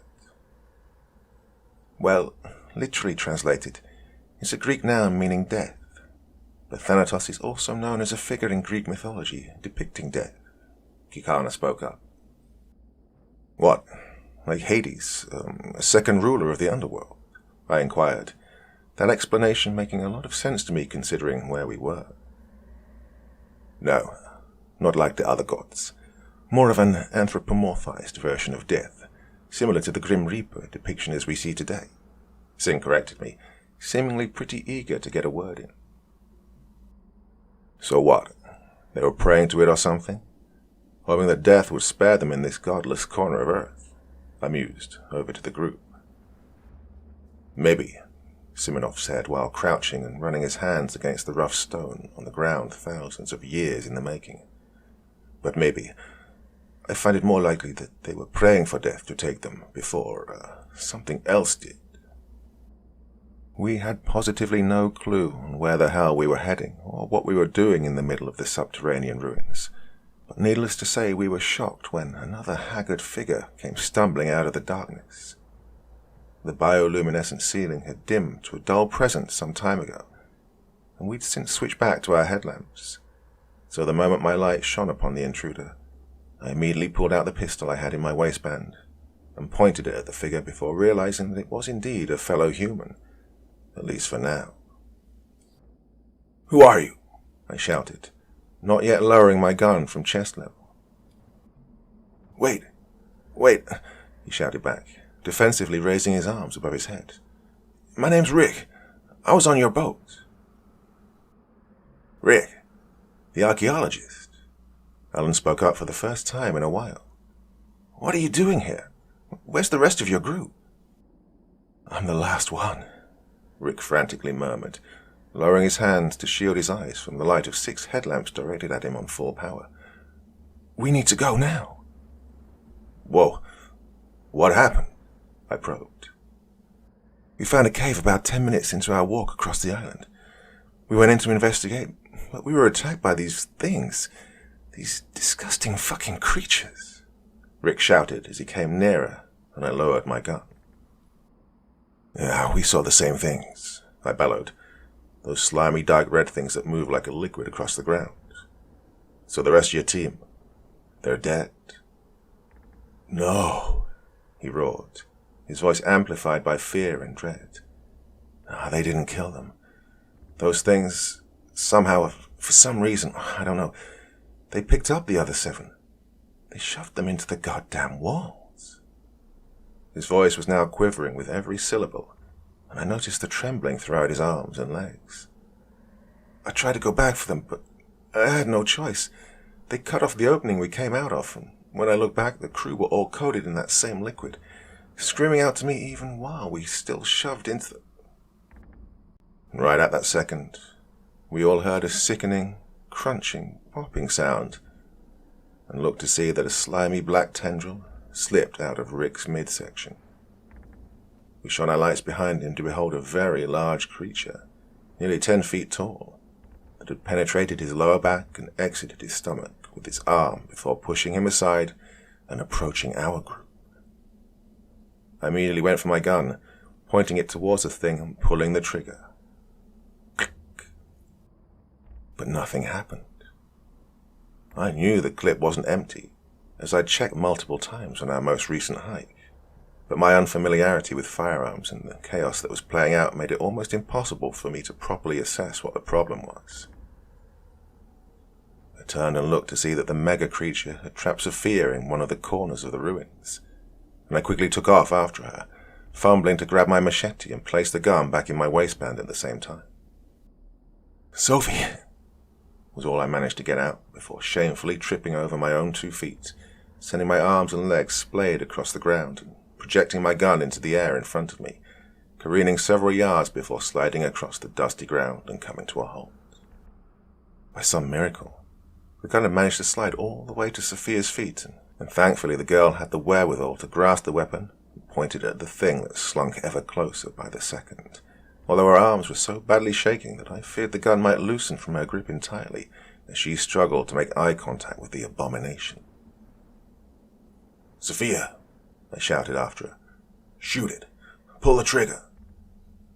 But the poor woman remained frozen in terror, not able to make a sound or movement of any kind. The thing stomped towards her, letting out all manner of terrible clicks and hisses and words so garbled I doubt even Simonov could have understood them.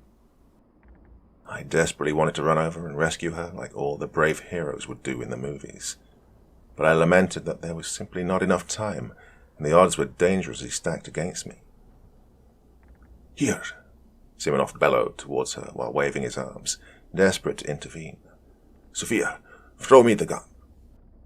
Sophia glanced quickly towards him, and then fixed her eyes on the creature, which was only a few feet away now. Its filthy, dripping vines were already snaking their way across towards her, and in that moment I could have sworn that time slowed down in that cave. She looked at the gun, switched off the safety, and her eyes met with mine. Sophia placed the barrel of the dark M9A1 Beretta directly to the side of her head and pulled the trigger.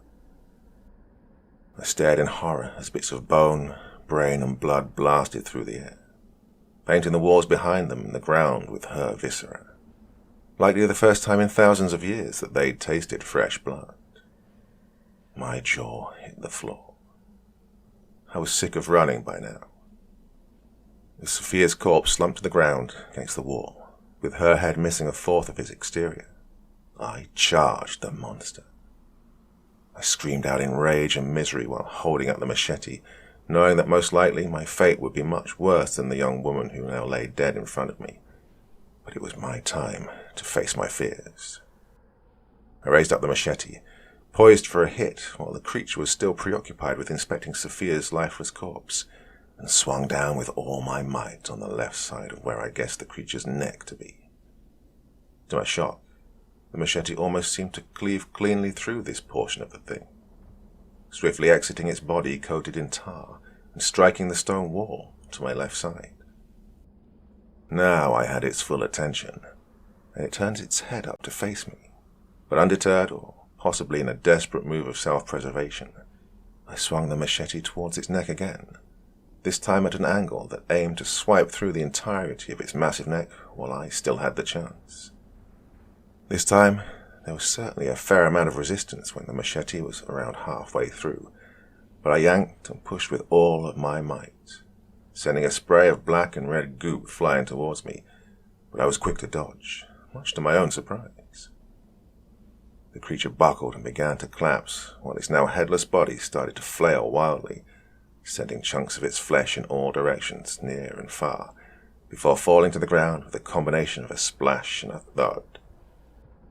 As I peered down at the nightmare fuel, after taking a few steps back, I noticed that the black tar was quickly beginning to lose shape and become more of a liquid than when it was in motion, and it pooled over to the side, revealing a half-dissolved corpse of a man.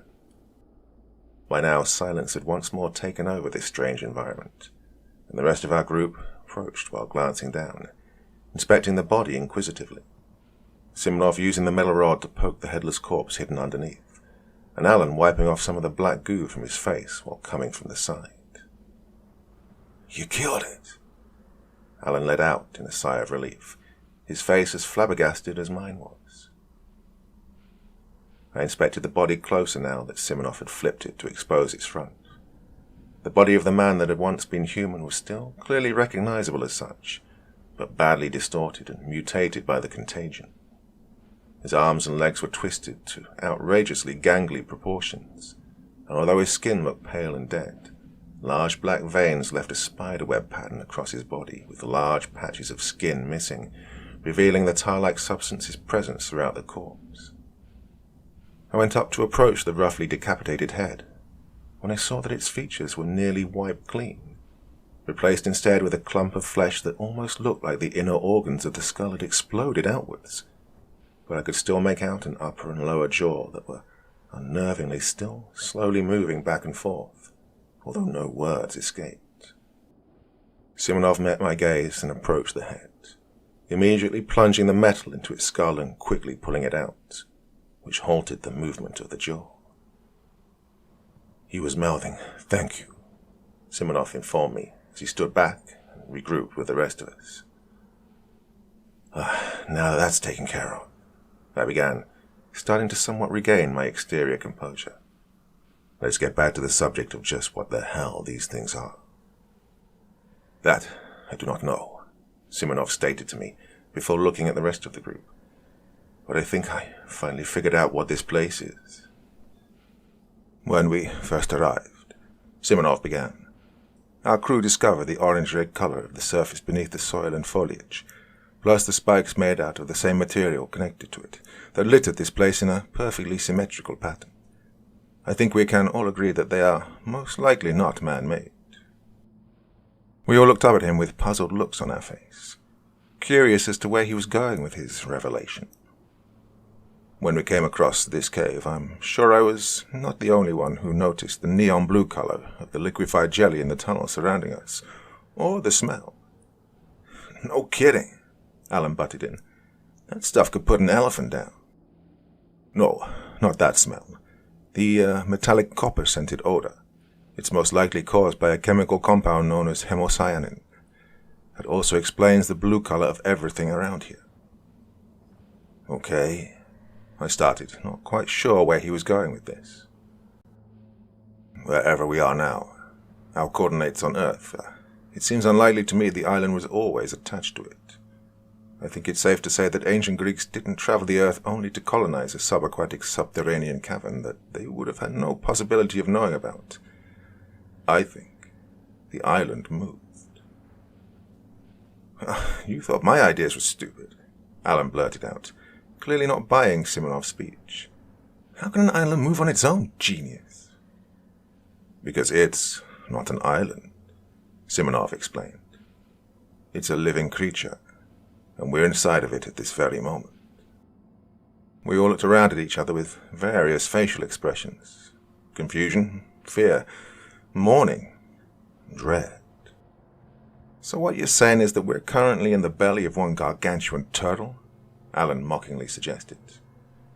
No, it's not a turtle, Simonov corrected him. Judging by the red carapace, spiny surface like spicules, the elevated temperature, the blue vascular system caused by the presence of hemocyanin, I'd take an educated guess that we're actually in a rather ancient form of crustacean. A crab? We're in a giant freaking crab like what I order on my seafood plate back home? That's possibly even more asinine. You expect me to believe this garbage? There are tens of thousands of different species of crustaceans. Some are microscopic, others are monster-sized. I'd imagine that this specimen is tens or more likely hundreds of thousands of years old, judging by what I've seen. My mind was immediately drawn back to the native species of my adopted home in New Zealand. 2 avian specimens, the kiwi, the size of a small dog, and the moa, the size of a small home. Singh spoke up. If what you're saying is true, this goes against all Darwinian evolution. How could a species even grow to be so old or large? A few generations would stretch back millions of years. Well, who said it'd have to have grown this way over a few generations? Plenty of species of both marine and terrestrial life are indeterminate growers, and plenty others are functionally immortal under the right conditions. Theoretically speaking, they don't stop growing, they don't die. A species that mutated under the right conditions might be able to grow indefinitely, especially in the ocean where it wouldn't have to support its full weight like it would on land. That is, as long as it was full of large hollow pockets of air to keep it buoyant, he concluded, gesturing around at the cavern we were in. Couple that with the phenomenon of deep-sea gigantism, and I have a feeling that this is no ordinary crustacean. Well, the wheels began to spin in my head as I looked up to Simonov. He was the team's marine biologist for a reason, after all. If anyone knew what he was talking about when it came to this subject, it was him.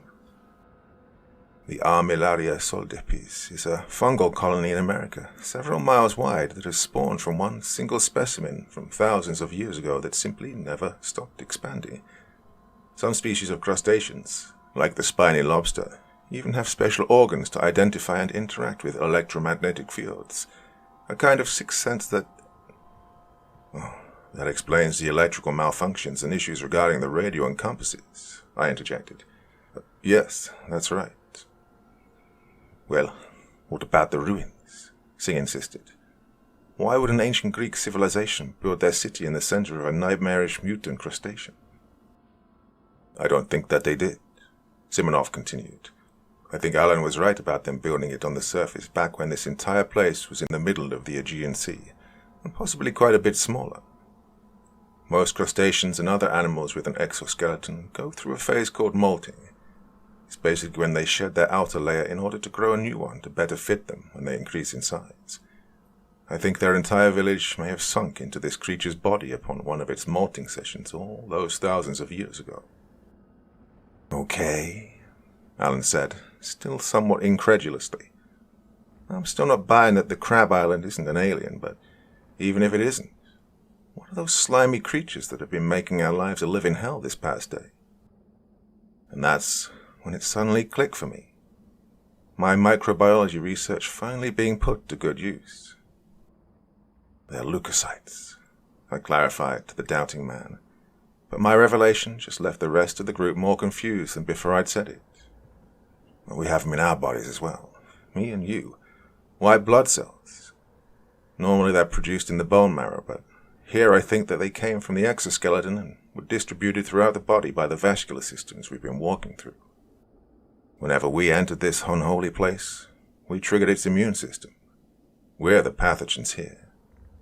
These life forms, however awful, are just doing what they're evolved to do. So, it evolved, Alan began, to kill humans. It evolved to take care of any and all foreign bodies invading its system that may be hostile to its survival, which, in this case, just happens to be us. But correct me if I'm wrong, Doctor.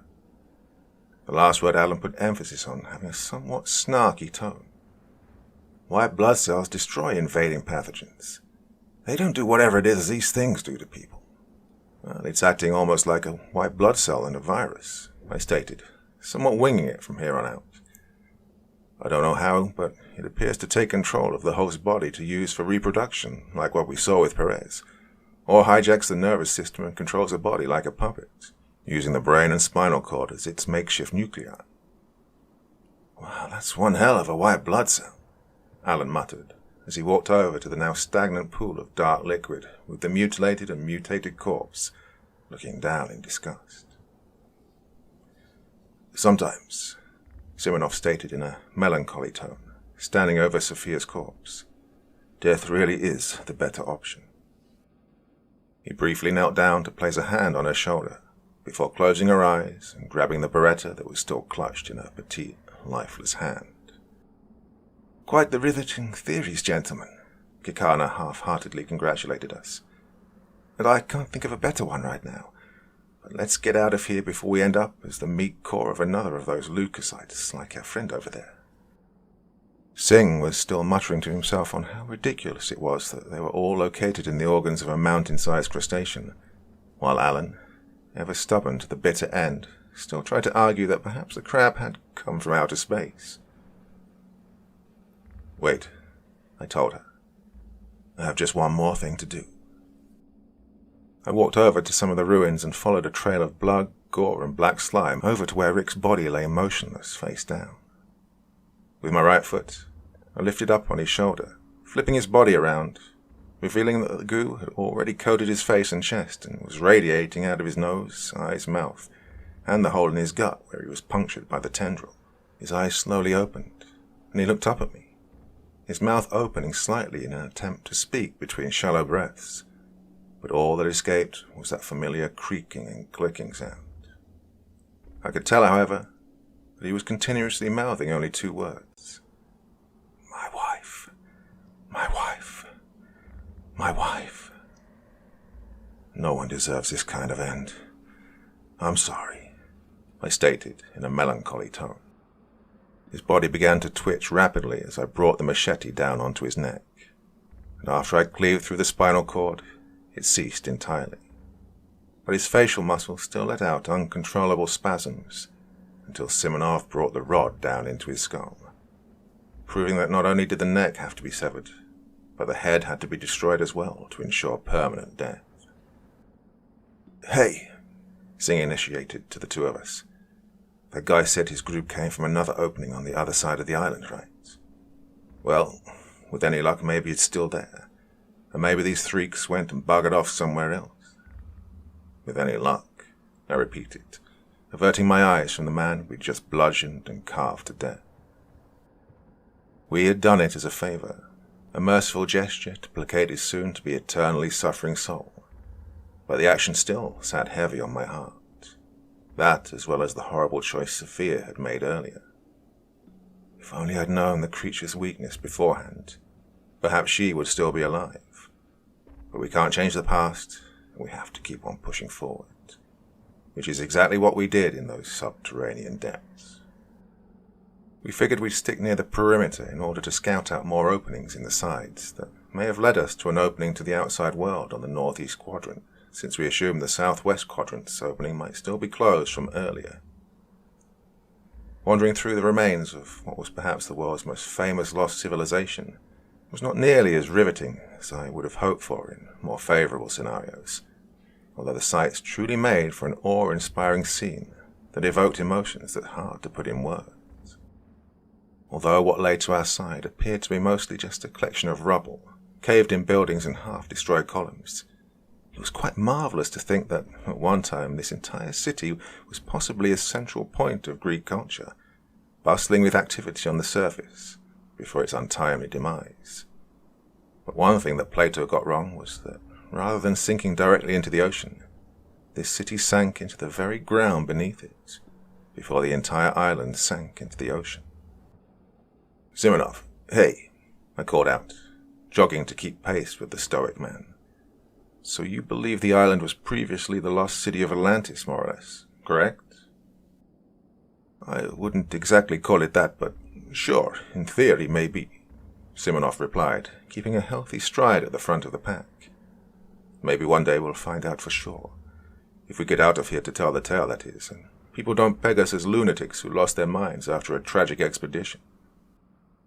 I consciously agreed with him that it would definitely be difficult for anyone to swallow said information had they not experienced what we had in this place. "Well, what do you figure of our infected Soviet crew?" I continued. "I get that they might have been sent on a covert mission and forgot about decades ago. But what's with the winter attire? Jackets, parkas, fur gloves. It just doesn't make any sense for the climate around here." "Back in Soviet times," he began, clearly having trouble getting the words out, "the government did many horrible things to its people and kept many secrets from the public. Quite a bit more than your governments in the West, I'm afraid. There are reports of strange happenings in the Arctic and Siberian region of Russia where tens of thousands of people would disappear after their forced deportation." "You think this island may have been that far north?" "Perhaps, perhaps not. It doesn't seem outside the realm of possibility for Soviets to have sent prisoners here to explore before sending in the special forces. I'm guessing that once the Spetsnaz had entered one of these holes on either side of the island and experienced the rapid rise in heat and humidity we've seen here, they might have discarded their cold-weather garments before going any further." "God, if that's true, then these poor souls have been imprisoned in the leukocytes down here for decades. Some horrors I think even Soviet government was not entirely prepared to deal with. May I remind you of the number of record-breaking atomic tests the USSR conducted in Arctic territory? You, really think they were trying to rid the Earth of this thing? Obviously, that's just my theory. We may never know for sure." "But where do you think this place even originated from?" I questioned, eager to get another perspective on the subject. How could it survive in so many diverse environments and ecosystems?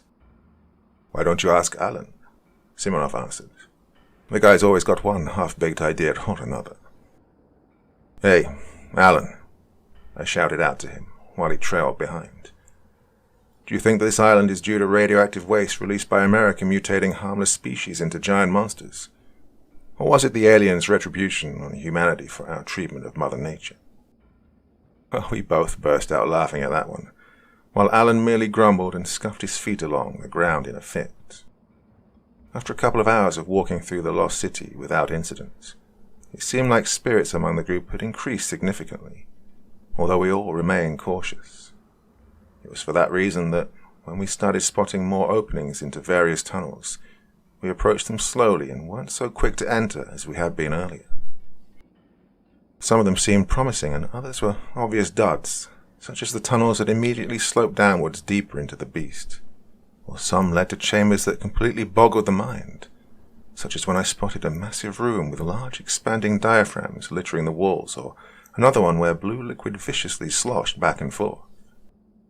However, eventually we knew we'd found our mark when we started seeing the clothes and personal effects of our former crew. We approached this hole with the utmost suspicion, Rick's warnings echoing in our heads. And it's somewhat ironic, but when we were greeted with the fate of our comrades, we were met with a mixed feeling of both relief and dread. Various instruments, devices, and packs were strewn about the entrance of this tunnel, but by far the most horrifying aspect was the cadavers that were suspended in the walls a few yards into this one. I looked with disgust and pity in my eyes when I saw the familiar faces of my fellow crew members suspended in the gelatinous substance, as nearly half of them had their eyes peeled open, pupils violently darting around as black veins snaked across their skin and fluid seeped from their pores. I knew there was almost nothing we could do to help them at this point, but I still felt a pang of guilt walking past, especially when one particular member wrenched his body so hard that he actually managed to move one of his suspended arms an inch or two before more tendrils embedded themselves in his body and dragged him deeper into the translucent depths. I couldn't help but look away at that point. "This must be Rick's tunnel," I said as we walked farther in. "We'll be out of here in no time." We marched in a line up the tunnel that we thought just might be our saving grace.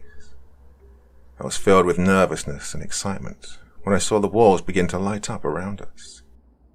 It certainly made it easier to see, and was arguably quite the strangely most beautiful spectacle, but it might have been a bad omen of things yet to come, just as when we entered. We trotted along the path silently, which made it much easier to hear the clicking and scuttling from behind us. First quite subtle, something akin to a whisper across the room, or slight breeze in an open field. But pretty soon it became extremely apparent that we were being followed. I heard a patter of footsteps, and what sounded like splashes of thick liquid on the ground behind us when we were around 50 yards into the tunnel. But I was unable to view just what was following us due to the gradual but consistent elevation of the tunnel. Despite this, I instantly knew what was in store for us if we didn't put pedal to the metal immediately and haul ass out of there. "Come on, everyone, run now," I shouted at the remaining crew. We took off at a decent pace, knowing that the creatures that were behind us would give up anything in order to have a taste of our plump red flesh, although the terrifying aspect is that there was nothing personal regarding this chase. The leukocytes were simply an extension of the immune system of the animal kingdom. They didn't distinguish between who and what they were consuming and assimilating. They had no emotions or personalities or memories. Or so I thought. This time, I ran. Not for my life, but for my death. I sprinted and pushed myself like I never had before, so that I may one day have a peaceful, normal death. Perhaps of cancer or a car accident. Hell, even being murdered was preferable to this twisted fate of living death, being used as a puppet for an advanced single-celled organism that saw you as nothing more than a hollow vessel or means for propagation. No, death didn't scare me, but that truly terrified me. Our passage quickly leveled out to a more flat landscape, but unfortunately I still saw nothing but darkness out in the distance, which is when I realized that we'd been underground for so long that it was actually past dusk in the outside world. A world that it felt like I hadn't seen or felt or smelled or experienced in a lifetime due to the traumatic events of the past day. We sprinted all the way to the end, when Simonov stopped in his tracks a few dozen yards away from the exit. "Simonov," I shouted after him. "What are you doing?" "We can't let those things follow us up to the surface," he shouted back to me. "If they chase us up there, we'll be as good as dead. It's only a matter of time." He pulled out the same metal rod that he'd held when we first entered the caverns, and with both hands this time, plunged the instrument into the side of the cavern, which let out a minor rumbling noise and a brief flash of light. He stood around for a few seconds, as if he was waiting for something to occur, but when it was evident that his little stunt was unsuccessful, he went to pull out his makeshift weapon, when he and I both noticed that the cave wall had already completely consumed the rod, which by now was already buried several feet into the gelatinous wall. By then, I could tell that both of us had already noticed the literal wave of leukocyte monstrosities pouring down the relatively narrow hallway, barreling towards at dangerous speeds. "Simonov, we have to go now." Simonov reached into his waistband once more, this time pulling out a Beretta, aiming it at the wall and emptying all 6 bullets from the rest of the clip, with round after round exploding through the blue translucent material and sending chunks of vascular tissue flying in all directions. Once Simonov had exhausted the full extent of the magazine, He threw the pistol to the ground and began to sprint towards the exit, which by now was already beginning to collapse, both to our amazement and horror. By now we could plainly hear the noises being emanated by those things, such as a barrage of clicks, hisses, moans, gargles, and, most terribly, the voices. Only this time they weren't in some garbled foreign tongue, but in a language I could easily recognize. Because when I look back, many of the things that had joined in the charge were my former co-workers. "Please, come back," one pathetic voice pleaded from out of the blue-tinted darkness. "We won't hurt you," said another that I soon recognized as Wagner. "Don't leave me here, please," pleaded a pitiful fellow whom I recognized from a brief conversation on the boat. As much as it hurt me, I knew that whatever value as members of the human species these things once possessed, it was now irrevocably revoked. I motioned for Simonov to pick up the pace, knowing that his window of escape was very quickly collapsing, and that the leukocytes were hot on his trail, quickly gaining ground on the large man, who was by no means a terrific sprinter. By the grace of God, Simonov was able to barely squeeze through the quickly contracting hole, but not before I saw black tendrils shoot out and lash onto the sides of the portal. Once Simonov was completely through, I grasped my machete firmly in both hands and blindly plunged it into the small hole that remained where the opening once was, driving the machete into something solid on the other side, mirroring Simonov's action from earlier in the main cave. The machete stuck fast in the head, or whatever it was, of the creature that lay beneath the black ooze, and I was unable to pull it out in time before it fell backwards into the tunnel, taking my machete with it, letting out nothing but shrill, piercing shrieks as it did so.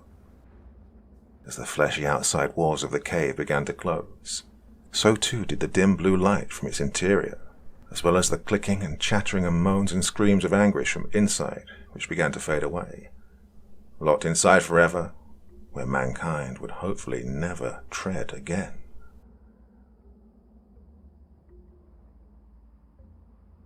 Part 4. I was alive. I'd survived. I'd avoided death and the non-death provided by the leukocytes, and being human never felt so good. I took in a long, deep breath of the cool night air and thought that I might weep after being confined to that nightmarish realm for so long.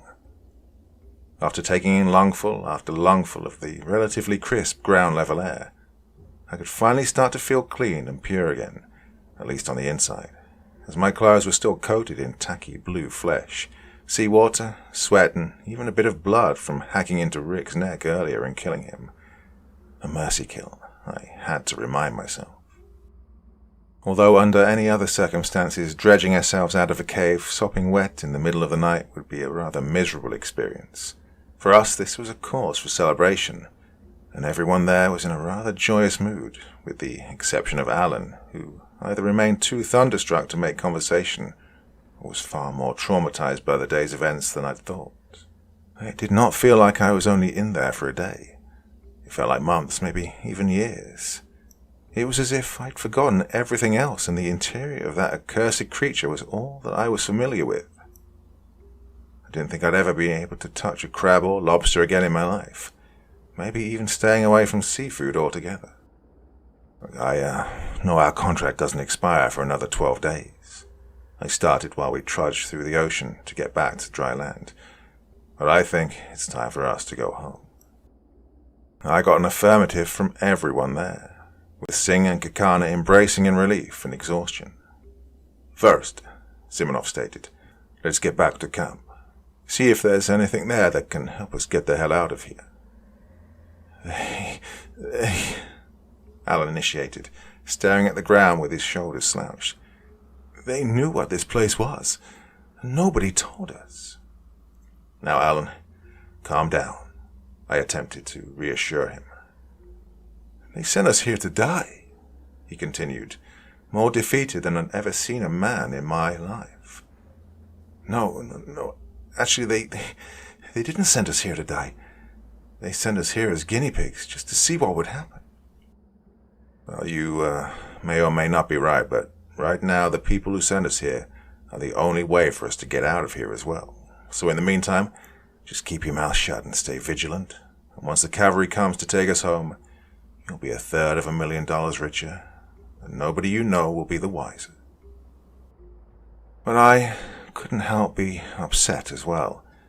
But I knew that, short of whistleblowing and moving my life to a foreign country like Russia or China in the footsteps of Snowden, the truth about what we saw and what we'd experienced in the past 2 days, along with the history behind it, would likely never make it to the public eye, and that the bulk of our crew was likely killed or left for dead in vain.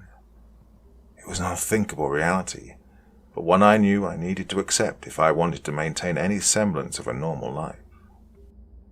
I'd tell them the truth in my debriefing, warn them never to come back to this place again, take my cash prize, and then retire somewhere in the middle of a desert. As our feet thudded against the wet sand of the bank, I knew that this wouldn't sit right with me anytime soon, maybe even for the rest of my life. There were images that simply can't be unseen, implications that just can't be so easily forgotten. Who knew how long the remains of our crew would be tormented down in those depths? That damned Soviet expedition seemed like they were cognizant for decades after their initial infection and assimilation. Maybe this was a permanent fate. Dante's 10th level of hell that somehow escaped from the nether realm and made it to our reality. Get a hold of yourself, I reminded my brain. It's just nature. It's just an animal. There is no good and evil here. Still, the thought of having my own bodily faculties ripped away from me one by one while my mind was slowly eaten away was something I just couldn't shake. How long would my mental fortitude resist before I gave in against the overwhelming pressure of the leukocytes infection? It's ironic, but the trek through the beach around the forest this time around felt so incredibly alien to me, almost as if I didn't belong there, or that this was an unfamiliar environment after having formed a lifetime of scarring memories from a locale only a few hundred feet beneath us. Passing next to iconic-looking palm trees, a beautiful surf forming in the distant ocean, and the cleanest, clearest, purest water I think I've ever seen in my life. The only thought to describe them that went through my head was deceit. How could such a pristine and luscious environment be harboring such inhuman terrors beneath its surface? Even though we'd already exited that unholy cavern, I could still smell the same stench of blood, rot, and copper. Not entirely sure whether it was from the clothes on our backs or whether it had just been permanently etched into my brain. Once more, making it back to the familiar side of base camp was an odd sensation. Seeing the empty tents, discarded supplies, and human waste littering the area. If only the bulk of the team had known yesterday that this was the last time they'd ever see it again, the last time they could even see the sun again. Even I began to miss its clean rays and warmth, completely opposite to the dank, humid musk and foreboding blue light of the tunnels. Sing, Kakana. Simonov spoke up after we arrived in the heart of the camp. You two can sleep in your old tent you set up the other day. The rest of us will clear out some others so we can all have our own place to sleep. Hey, I might want my own place to sleep too, Kikana replied sarcastically. Judging by the stench that's coming off this man, she said while playfully pushing Singh aside. Yeah, Singh smirked. Why don't you give me a bath then? In this place, dream on, buddy. Okay. Come on, guys, I interjected before it could get too graphic. Let's just all get some sleep, and tomorrow we can try and formulate a plan to get off this carapace.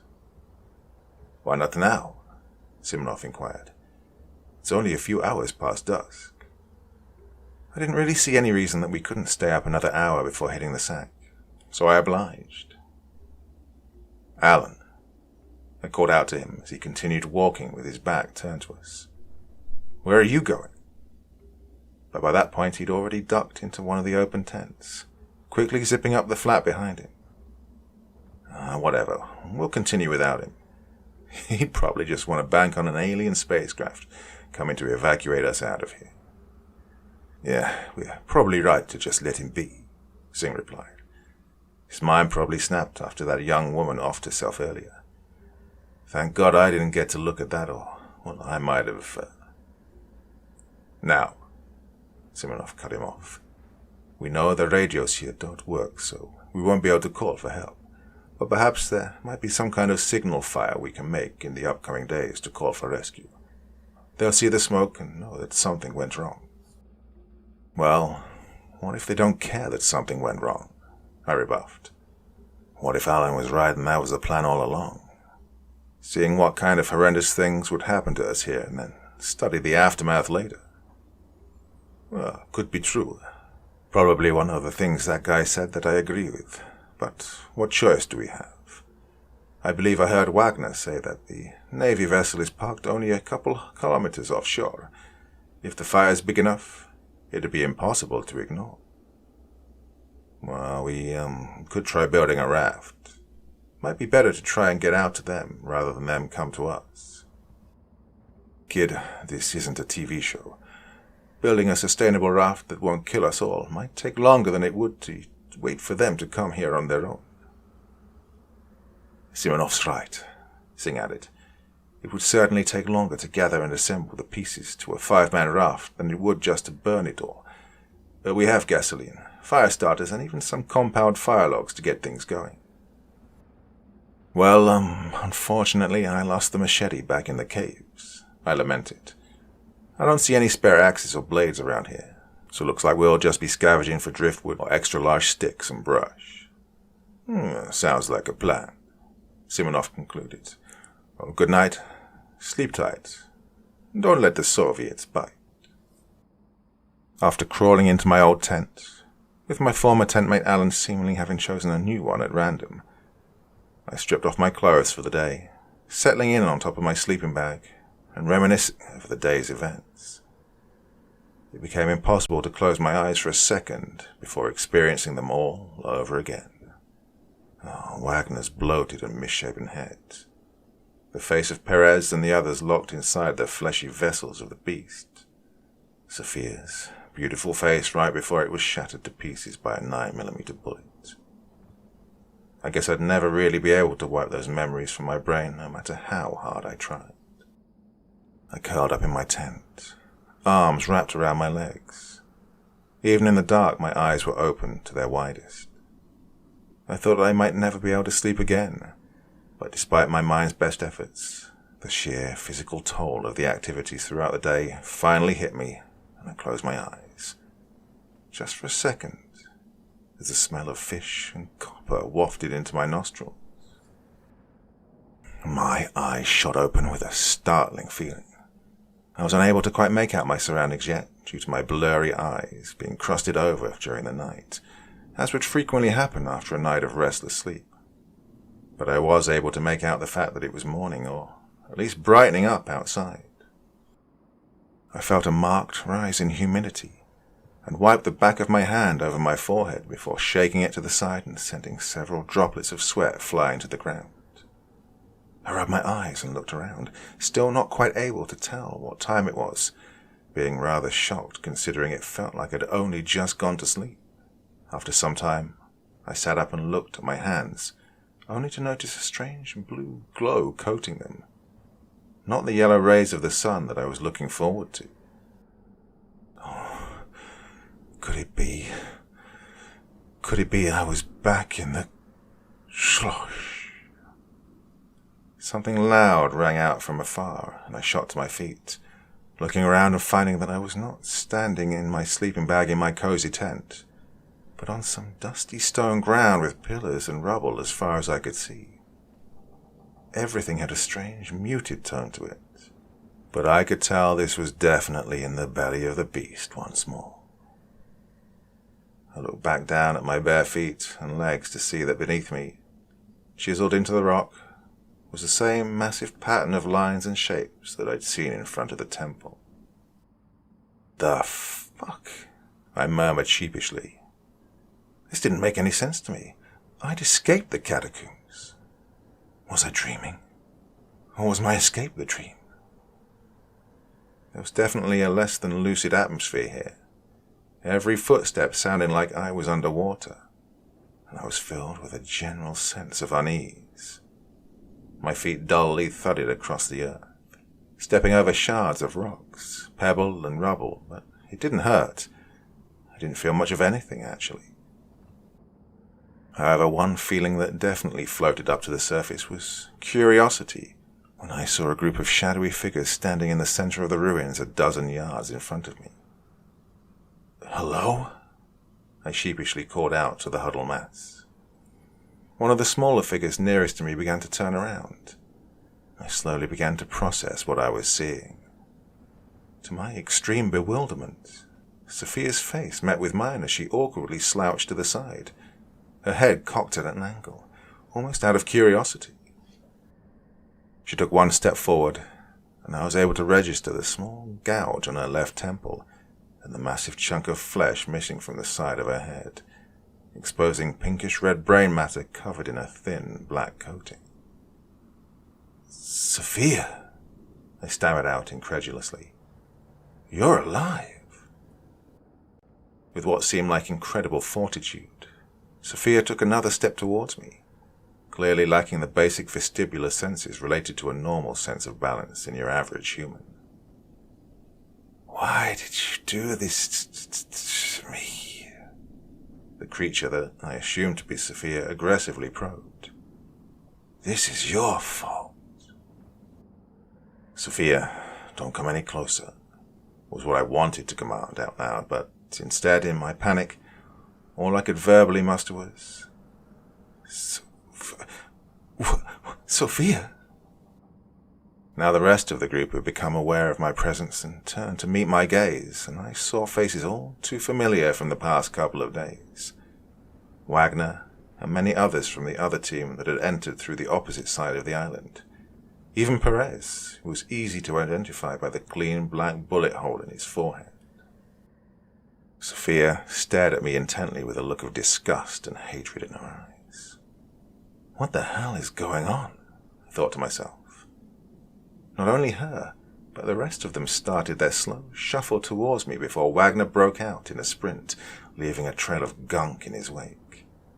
"No, please," I whimpered, measuring my options. I took one final look at Sophia, who by now had put her hands on her knees, hurling a spray of black ink onto the ground in a stream so long I wondered when it would end, creating the same sloshing sound I'd heard from earlier. "Wake up!" I bolted upright in my tent, feeling an uncomfortable layer of sweat built up on my face with not a single breeze in sight to cool it off.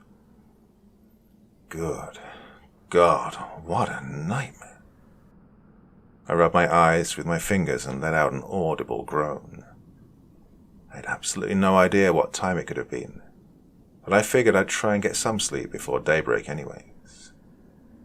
I laid my head back down onto the pillow, closed my eyes and attempted to float back into dreamland, preferably a more agreeable dream this time. Swoosh!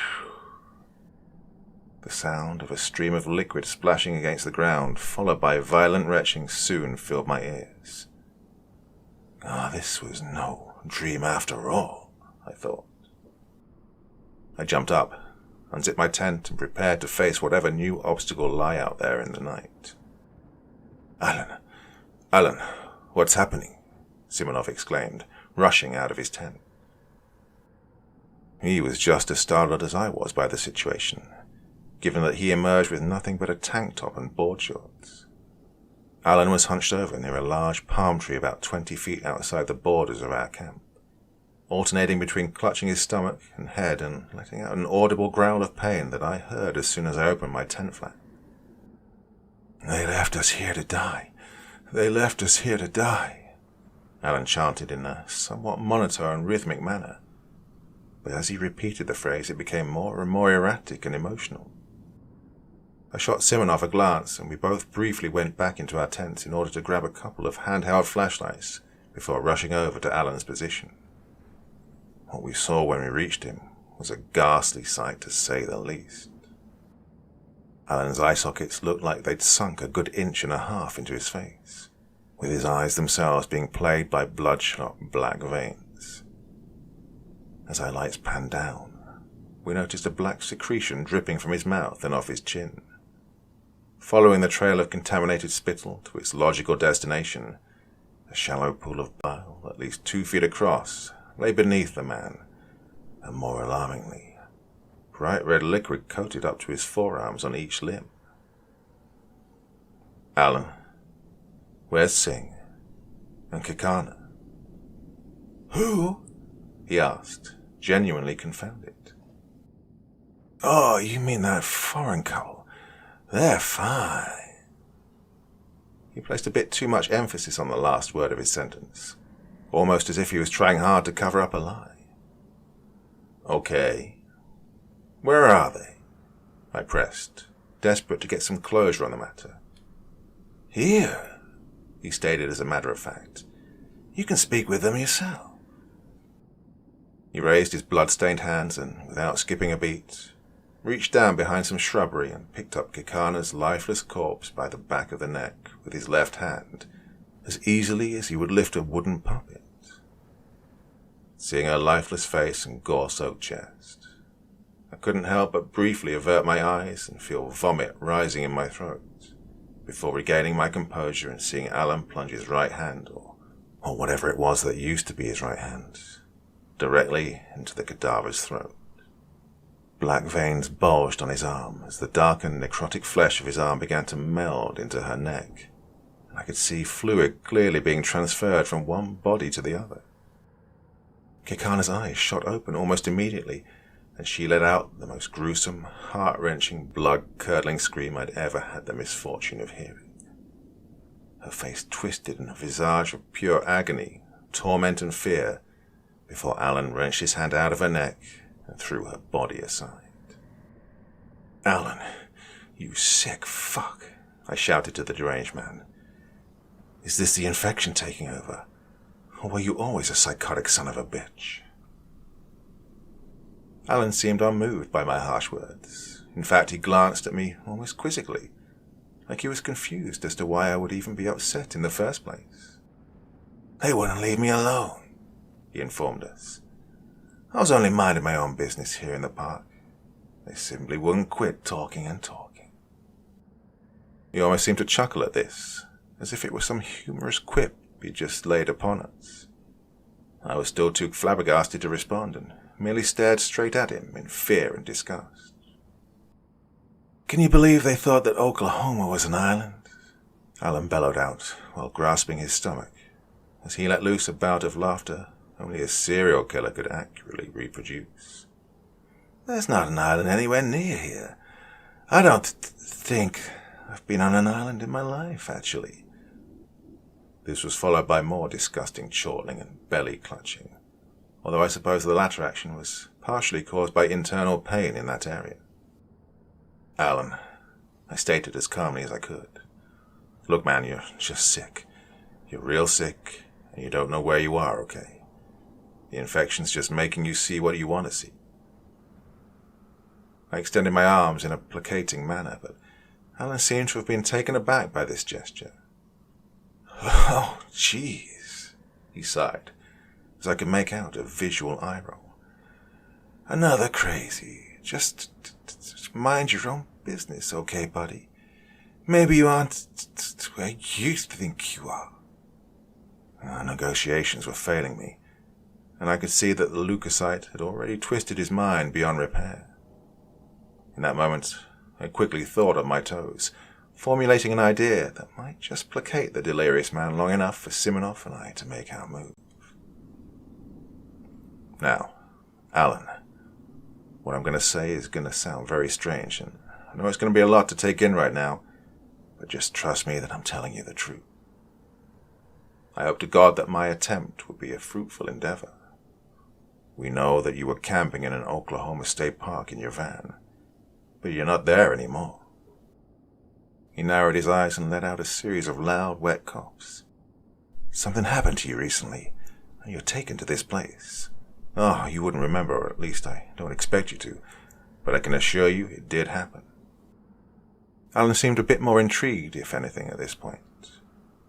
Simonov looked at me worriedly. Alan, you're on an extraterrestrial spacecraft right now. It's formulated to appear like a familiar natural environment on Earth to you, but I promise you are a long, long distance away from home. I prayed that he would believe the farce that I was trying to sell him in the heat of the moment. He lowered his head briefly before glancing up. So, Alan began, spitting out black saliva at the sudden exhale. You're aliens, and you kidnapped me here. No, Alan, we're not the aliens. You alien scumbags, Alan retorted. I'll never be your guinea pig. You're not taking me anywhere. Alan's brow furrowed in rage as his arms stretched downwards, exposing another layer of blackened flesh underneath as he took a step forward. Alan, you need to cut it out right now, Simonov stated before he was abruptly cut off by the sound of bones snapping and joints cracking, as Alan's forearms began to distort themselves into monstrous caricatures of their former selves, twisting and stretching into roughly hook-shaped appendages, ending in blunt points with the entire thing coated in the dark slime. His hands and fingers were still visible, but badly deformed and nearly unrecognizable, almost looking more like talons or claws than human hands. Alan grunted and groaned in clear physical pain the entire time. But after his grotesque transformation, he glared at us with anger and satisfaction as the parasite that had taken over his body altered it into a deadlier machine. Was he even fighting it at this point? Simonov, move it, I called out to my last remaining ally. The Ukrainian muscle man sprang into action at once. Fortunately, just a second before the now corrupted Alan charged at us, wildly swinging his newly mutated arms in a downward swiping motion towards us. From where I was standing, I saw Simonov was able to dodge a thrust by Alan's right arm by mere milliseconds. But the barrage of slashes seemed utterly relentless. I knew I certainly couldn't withstand something like that if it were directed towards me.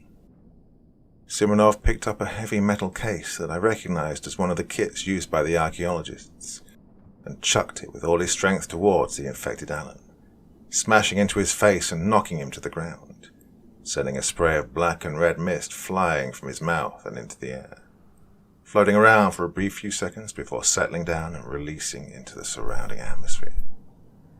I covered my mouth just in case, not wanting to be infected with any spores that may potentially be contained in any aerosol spray such as this from an infected host. Simonov and I scrambled back towards the camp, rustling through supplies and empty tents, looking for anything to use as a makeshift weapon. My eyes drifted to a small fancy-looking claw hammer that was hung up on a hook by a nearby tree, most likely left behind by the archaeology team. It didn't look like a super formidable weapon, only being around 6 or 7 inches long, but it was certainly better than nothing, considering it had a metal end. Simonov was still ransacking the closest tent out of desperation when I noticed Alan get up by stretching his arms up from the ground and latching onto some low-hanging branches and shakily returning to his feet. Alan's face was even more of a shocking sight than before. The heavy metal case most likely struck him with the force of a bowling ball, and the left half of it was now completely devoid of skin, showing black sinew and cracked teeth.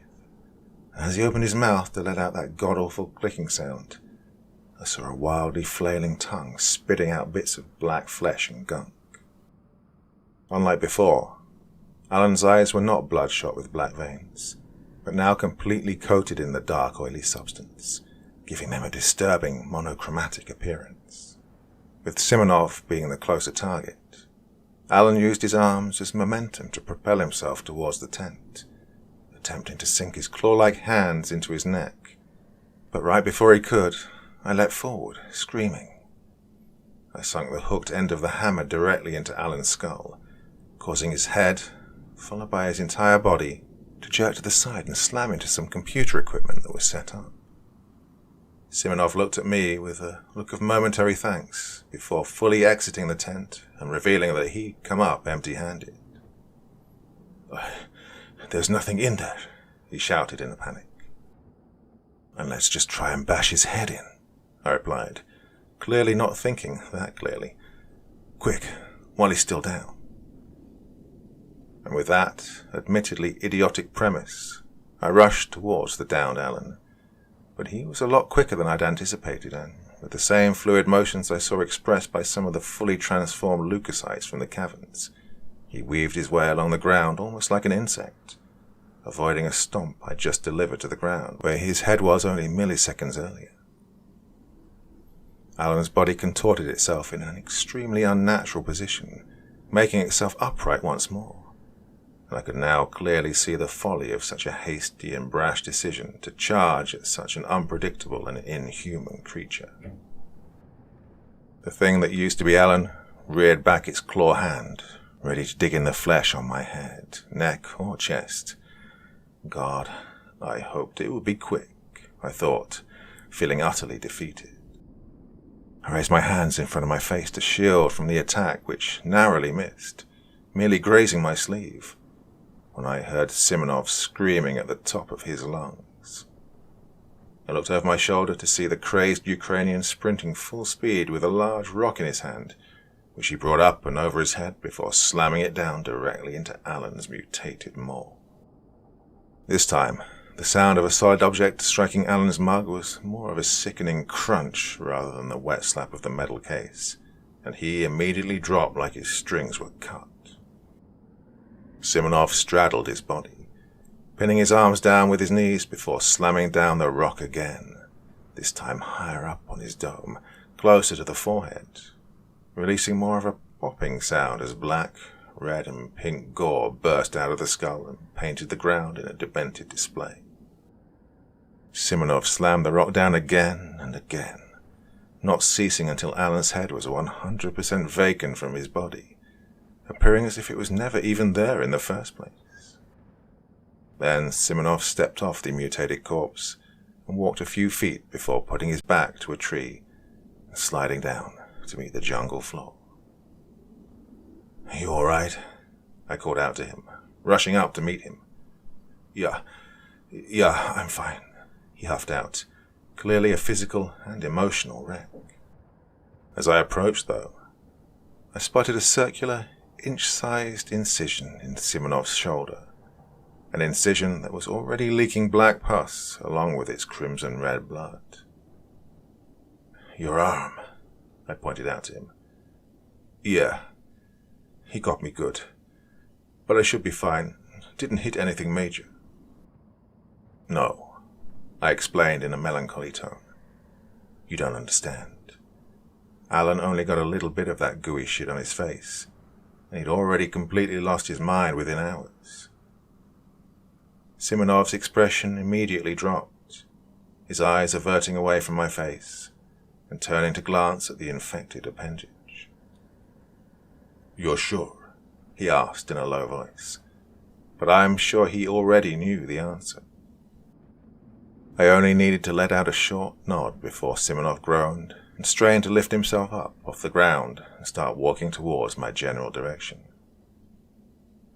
"Whoa, man, what are you do—" I began before cutting myself off and turning as Simonov walked directly past me. He was heading back into the forest, but I couldn't exactly tell where he was going until I saw him crouch in the brush and lift up a small body by its arms that I quickly recognized as Kakana.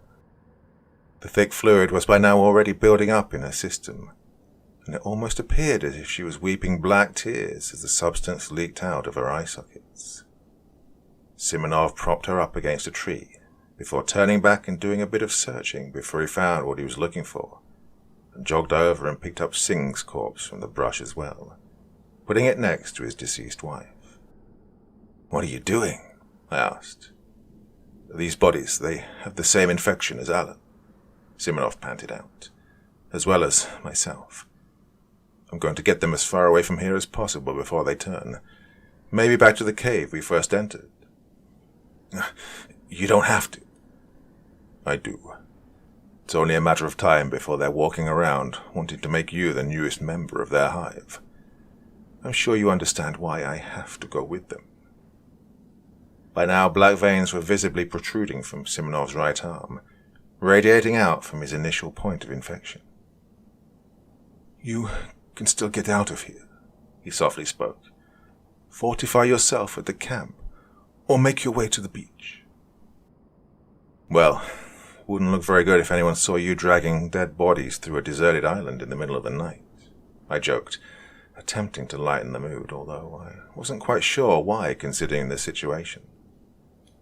"I won't be dragging them, kid." He cracked a slight smile, and with both arms hoisted Singh over his uninjured left shoulder, and did the same to Kikana over his right, and stood up on shaky legs. I looked at him in shock. Clearly I had greatly underestimated his physical prowess. "It's okay, buddy. I don't feel a thing."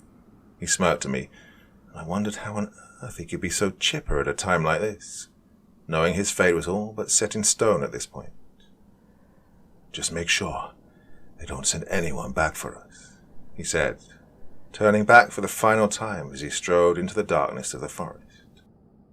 "Simonov," I shouted after him. "Thank you." But by this point he didn't even turn around, knowing that he had a mission to accomplish, and I knew mine as well, to get the hell off this island and tell the world about this place. NDAs be damned. My entire body felt completely alien at this point. I sat in a chair at base camp staring at my uncontrollably shaking hands, gently massaging each one in an attempt to calm my nerves. My ears perked up as I heard a voice come from within my vicinity. I could tell that it wasn't too far from camp, and I was immediately put into fight or flight response mode once again. I jerked my head around from side to side before I heard the same muffled voice, this time able to pinpoint its location. I jumped from my chair and bolted across camp, opening the flap of a nearby vacated tent to see absolutely no one inside. But I did spot a small black device on the ground. It took me a second to recognize it as a handheld radio. But radios don't work on the island, do they? I picked it up, turning up the volume and pressing it to my ear. Wagner, are you—" a voice called out from the other side, before being overshadowed by a wave of static. I paused for a second before realizing that this might just be my brief window for a ticket to end my torment in this place. I pocketed the radio and ran as fast as I could into the jungle. I emerged from the tree line minutes later, to find myself staring at the exact same beachfront we'd encountered the other day when we'd first arrived. When I felt that I'd traveled an adequate distance, I put the radio to the side of my head and pressed the button to send a message. "Hello?" I received an answer back quite quickly, with far less interference this time. "Hello. Wagner. What's your status report? We need your debriefing for UL 1052B. Wagner's not here right now, I replied. Here's my status report. This place is hell. What? Who is this? How did you get a hold of this radio? Look, you've got to get rid of this island. Just do what you have to in order to wipe this place off the face of the earth. Make sure no one ever comes back here again. Holy hell, man. What are you talking about? Exactly what I told you. This place. I took a deep breath and exhaled before continuing.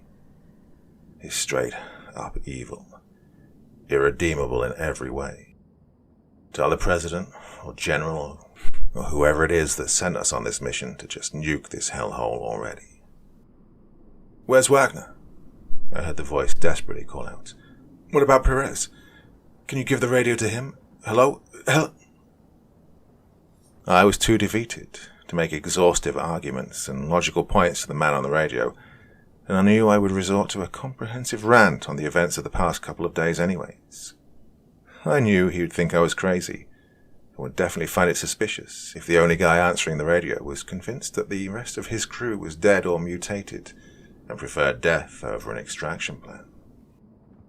I dropped the radio into the sand and listened as the muffled and frantic voice on the other end was gradually drowned out by a sea of static, before fading out altogether. I was so weary and sapped of energy that all I could do was drop to my knees and fall backwards, letting the back of my head smack against the wet sand with a dull thud. I was done fighting. I took a quick glance at my watch only to see the hour and minute hand were both spinning around wildly at an extremely atypical speed, making it impossible to tell just what time it was or how much time had elapsed. Must be more of the island's old tricks. As the gentle waves lapped against my feet in an almost soothing motion, I let my eyes drift close, ready to be evacuated or drowned or blown to smithereens by a hydrogen bomb, anything to get away from this island. The palms of my hands sank into the wet sand, and the last thing I felt before drifting off was a bright light shining on my face, which I could still register through my closed eyelids as a pale blue color. I opened my eyes and took in my surroundings. I was in the caves once more, right back where I'd been when I drifted off earlier. Dear Lord, not this again, I thought to myself, looking up to the light blue ceiling and around at the dusty brown ruins. Not another dream. Well, I thought I might as well make the best of this. Find out why I'm having these recurring waking nightmares. Maybe I'm not yet at peace with what happened to the rest of the crew. And that's when I heard it. Voices. Voices in the distance. I picked myself up off the ground and started jogging towards the commotion that was taking place in the vicinity. I had to only walk a short distance before I rounded a corner and spotted what all the fuss was about. I saw two large, unfamiliar men vehemently arguing with each other, bathed in the blue light from the ceiling, with the rest of the group gathered around attempting to alleviate the situation. Or perhaps they were just speculating, but whoever they were, they seemed to be professionals, carrying packs and cases and instruments not unlike the ones that our group had brought. Oh, thank Christ, I thought to myself. Normal people. But before I had a moment to introduce myself or ask just what they or I were doing down here, the group of half a dozen individuals took off in the other direction, dodging and weaving their way through the ruins. I started after them immediately, struggling to keep up. Wait, I stammered, the words fumbling out of my mouth. Please, come back, help me. After a few minutes of chasing through the ruins, I saw the group and my fellow survivors dash into a nearby tunnel, and I momentarily stopped, thinking I could take the time to get my bearings straight now that I knew where they were headed. I expected to feel winded and exhausted from being locked in a dead sprint for a decently long amount of time, but I couldn't feel much of anything at all, actually. Wake up. Something wet slid down my arm, and I looked down at my hand to see a small drop of ink rolling down my index finger. I rotated my hand over so my forearms faced downwards and inspected the sight. Jet black veins ran parallel all along pale, dead skin. What the shit? My thoughts were racing. Where was I? What happened to the team? What happened to me? Why can't I wake up? Fucking wake up. But this time there was no escape. An indescribable surge of energy shot through my body. My feet marched forward violently on their own without any input. I looked in abject and complete terror once I saw my legs being driven by their own devices, shambling and stumbling as inky liquid began to seep out from seemingly every pore of my body. Oh no. No. This can't be happening. My mind started to panic. I'd escaped. I was waiting for rescue. They were supposed to take me with them out of this place. Oh, what the fuck? I let out in quick, shallow breaths, not quite enunciating all the syllables in my struggle as my body moved with a will of its own. How long had I been down here? Days? Weeks? Years? I glanced down at my quickly elongating and malformed limbs as the skin stretched and tore.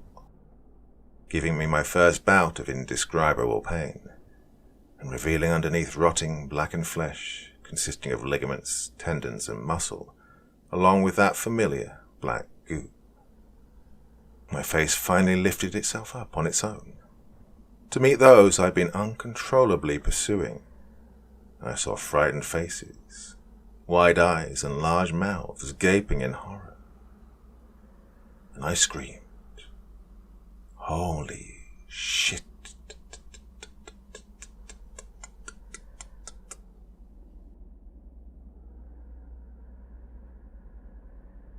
Epilogue. My alarm blared in the darkness. I slowly peeled open my crusty eyelids and struggled to reach the device, slapping my hand around blindly in the darkness before honing in on the sound and finally putting an end to the obnoxious noise. Pulling myself up and into a sitting position, I switched on the lamp at my bedside and glanced up at the clock on the wall. 4:30 a.m. My 15 by 15 foot room on the base was little more than a hovel, but was definitely a luxury compared to the barracks most of my men had to sleep in every night. Truth be told, I didn't much care for the Air Force Base here in Guam, but I was more or less stranded here until our assignment on UL 1052 was completed. But who knows if it would ever be completed after what they saw. I strapped on my boots, buckled my belt, and opened the door to the outside world, immediately being met with the bright lights of the hallway shining in my eyes, with the artificial white light of the underground facility not quite matching the natural light produced by the sun. I shielded my eyes for only a second or two, waiting for them to adjust before I strode forward, passing a few other abodes that were similar to mine.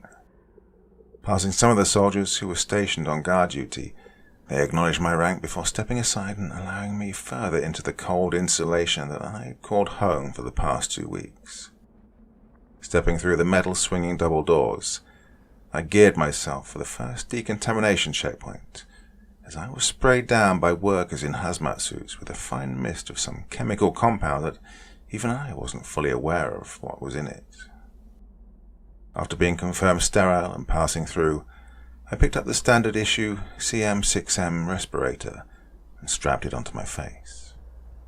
I always found it to be a bit stuffy, but it still gave a far higher degree of visibility than other gas masks, and was much easier to apply and discard. "Colonel, we're ready for you now," a young man said to me before handing me a clipboard and gesturing for my signature at the bottom of the page. After signing, I carried on through the facility, going through 3 more decontamination stations before finally arriving at the large, solid metal door that was now only one of 2 different physical barriers between myself and the asset. "Sir, did they inform you of the situation in full?" Lieutenant Forrester inquired, squinting at me through his partially fogged-up respirator. "Yes, sir, I am well aware," I responded, although to tell the truth, I don't think I could ever fully grasp the information that had been foisted upon me in the last 48 hours. I wasn't entirely up to date on the condition of the asset. It was 2 days ago that I was made aware of the full extent of the mission of UL 1052, which was rather shocking considering it was nearly 3 weeks now since the first team had been dispatched.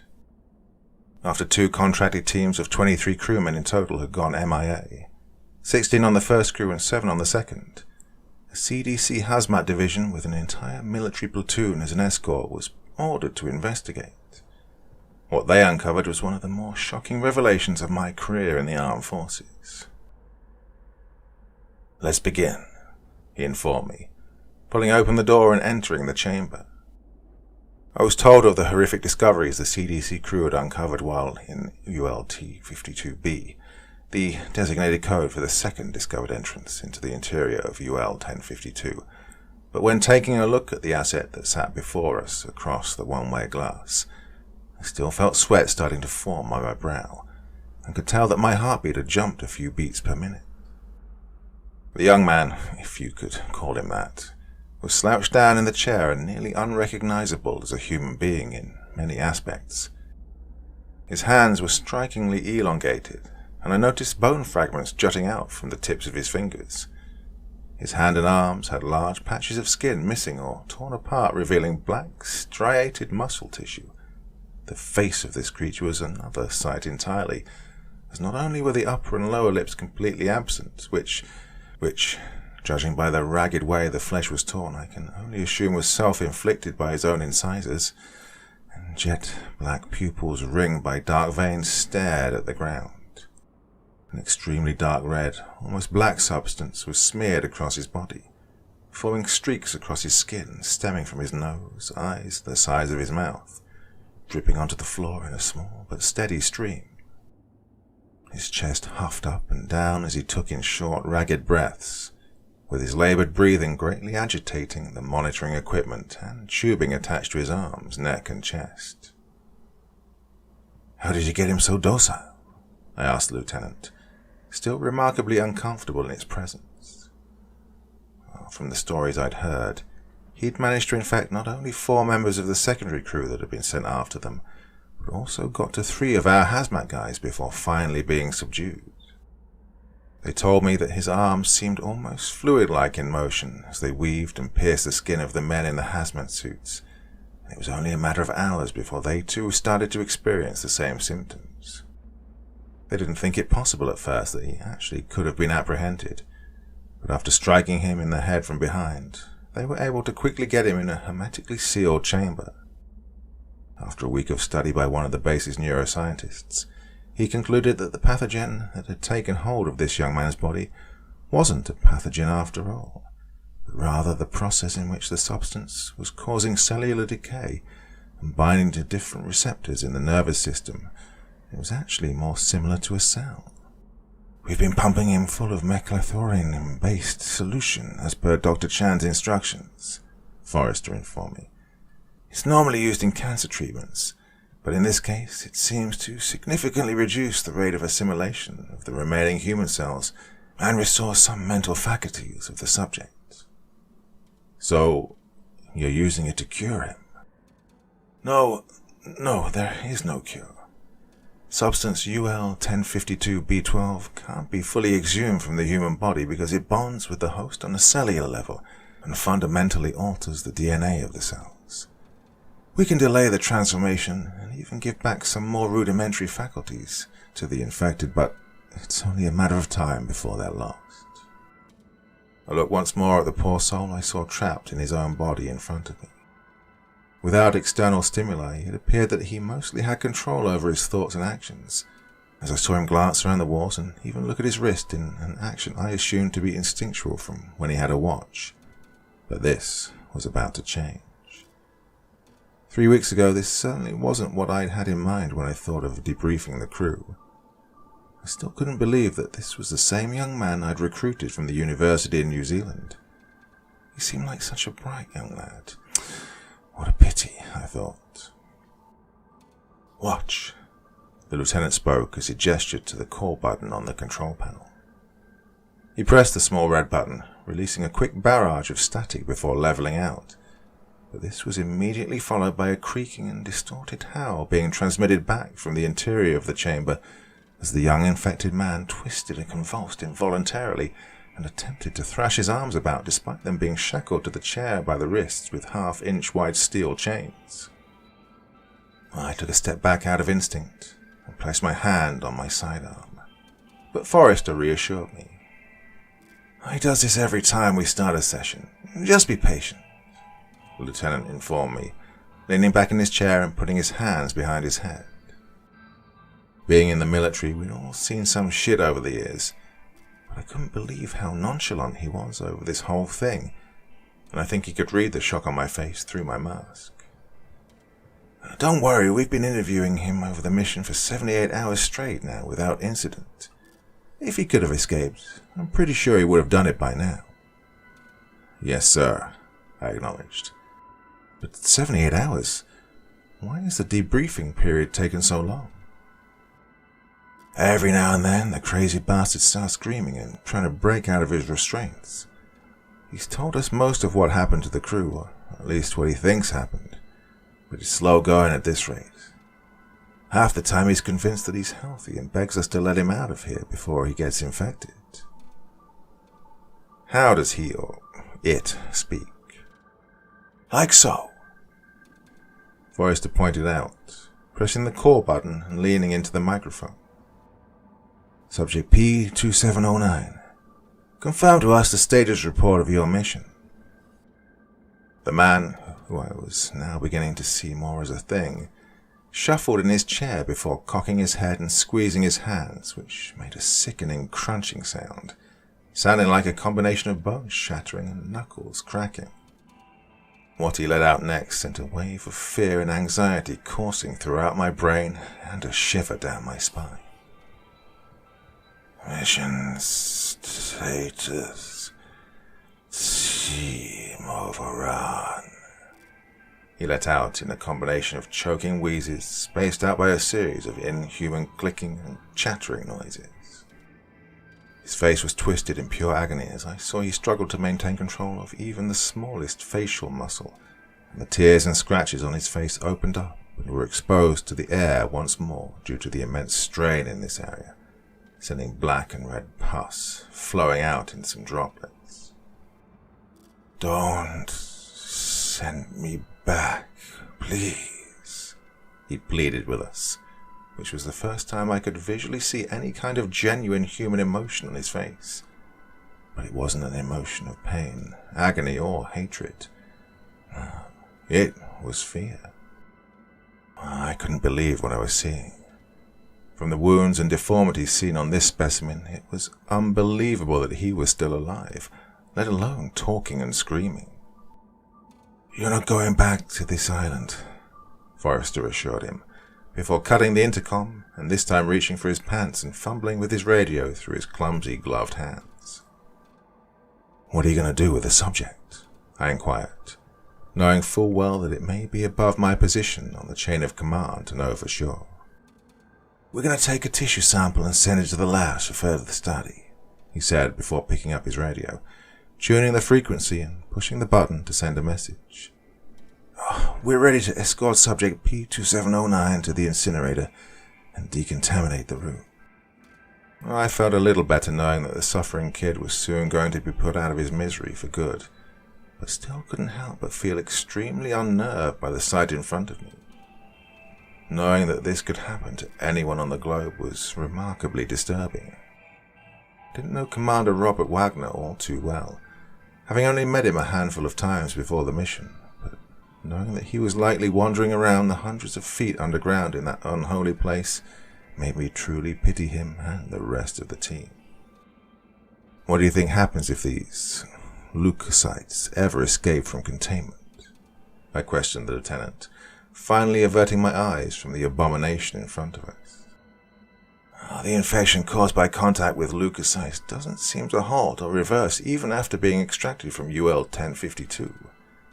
Chang informed us that normally white blood cells only survive outside of the body host for a very limited amount of time, but in this case the organism seems more than willing to grow, spread and infect new environments. Why haven't these things escaped containment on UL-1052 before, if the subject's assertion is true, that it's been around for thousands of years?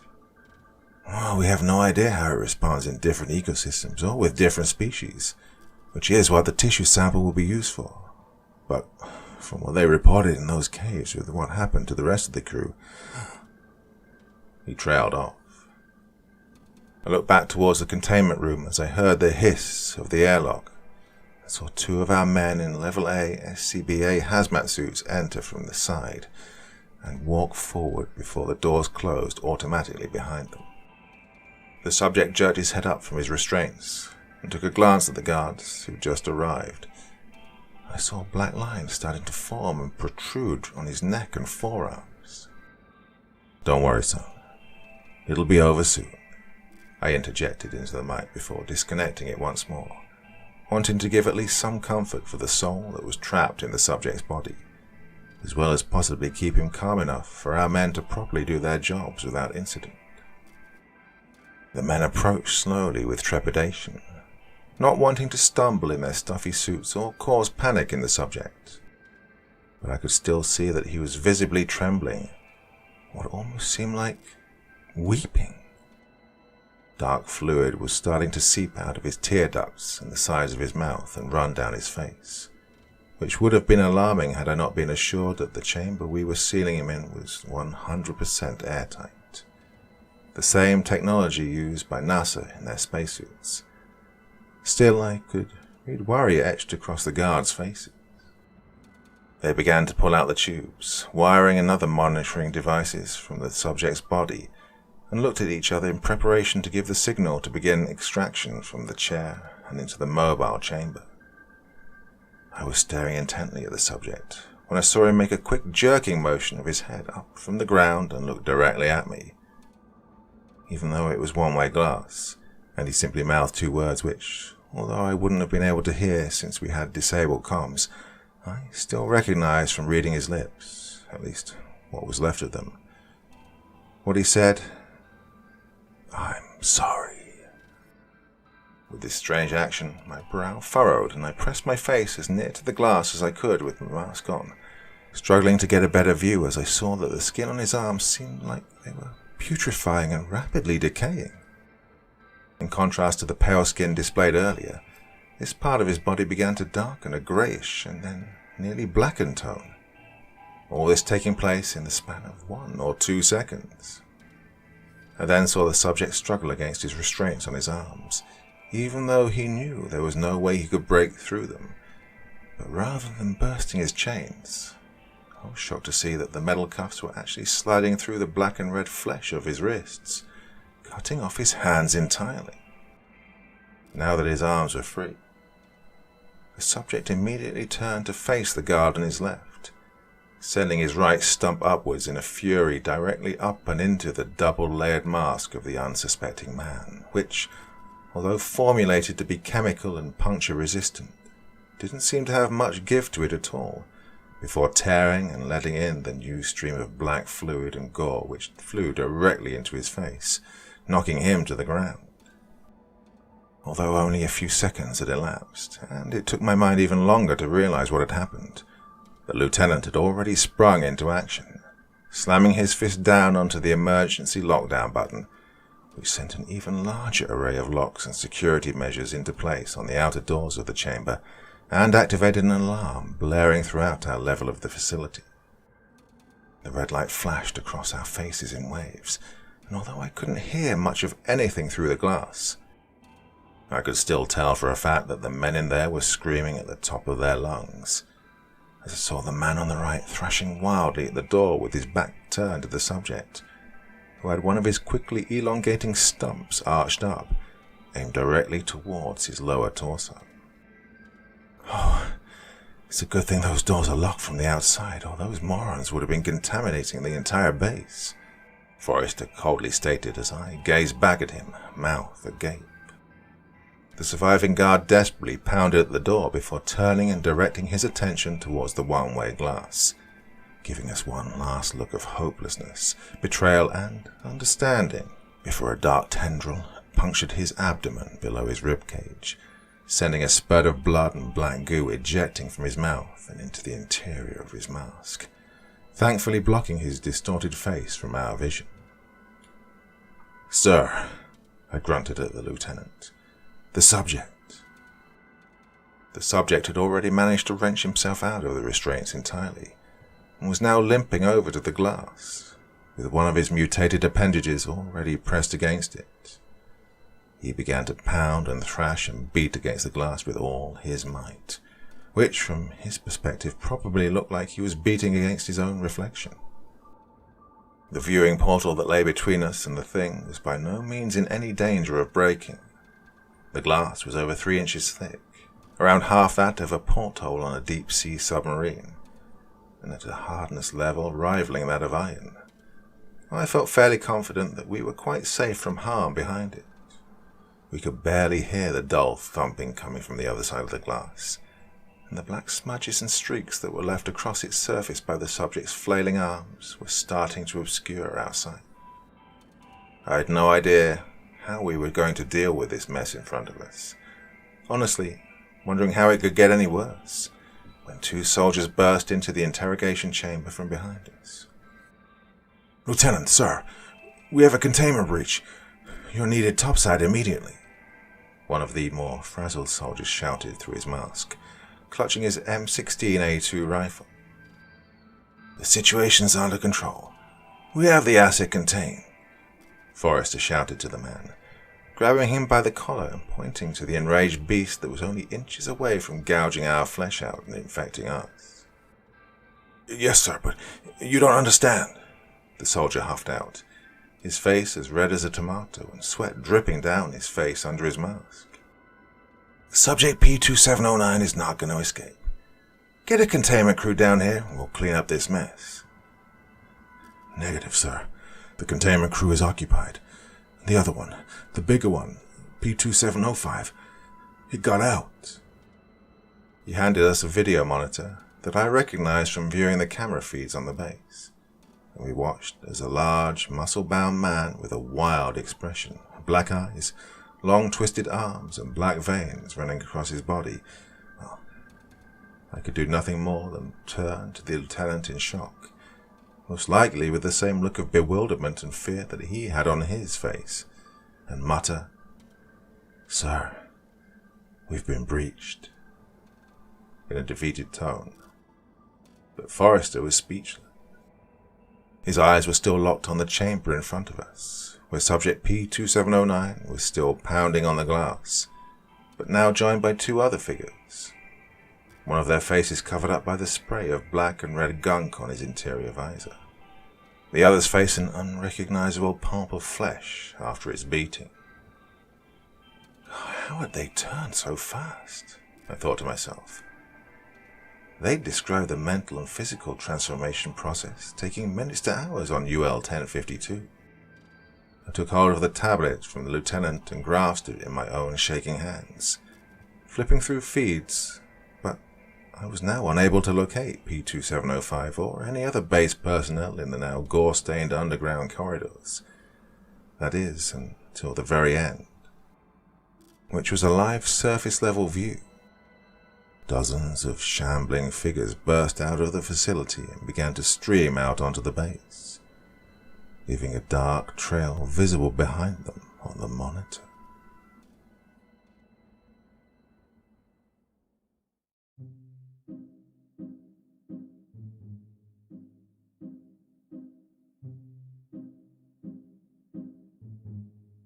Oh my god, oh my god, oh my god. What on earth did you think of that one? Wasn't that just the most incredible story? And perhaps the most plausible explanation for Atlantis and the disappearance thereof that I've ever heard. Wow, that one truly was brilliant. Well, I thought so anyway. Let me know your thoughts, feelings, and anything about the subject of this story in the comments section below the video. But I thought that was brilliant. And although that is one self-contained, standalone story, there are more episodes to come of the effects of this strange phenomenon on the rest of the world. So if you liked it, please let me know, and I'll continue this as a series going forward. Well, as you can imagine, I'm absolutely knackered after that. It's taken me 3 or 4 days to record that, and I hope you think it was worth it. Well, until next time, my dear friends, very, very sweet dreams, and bye-bye.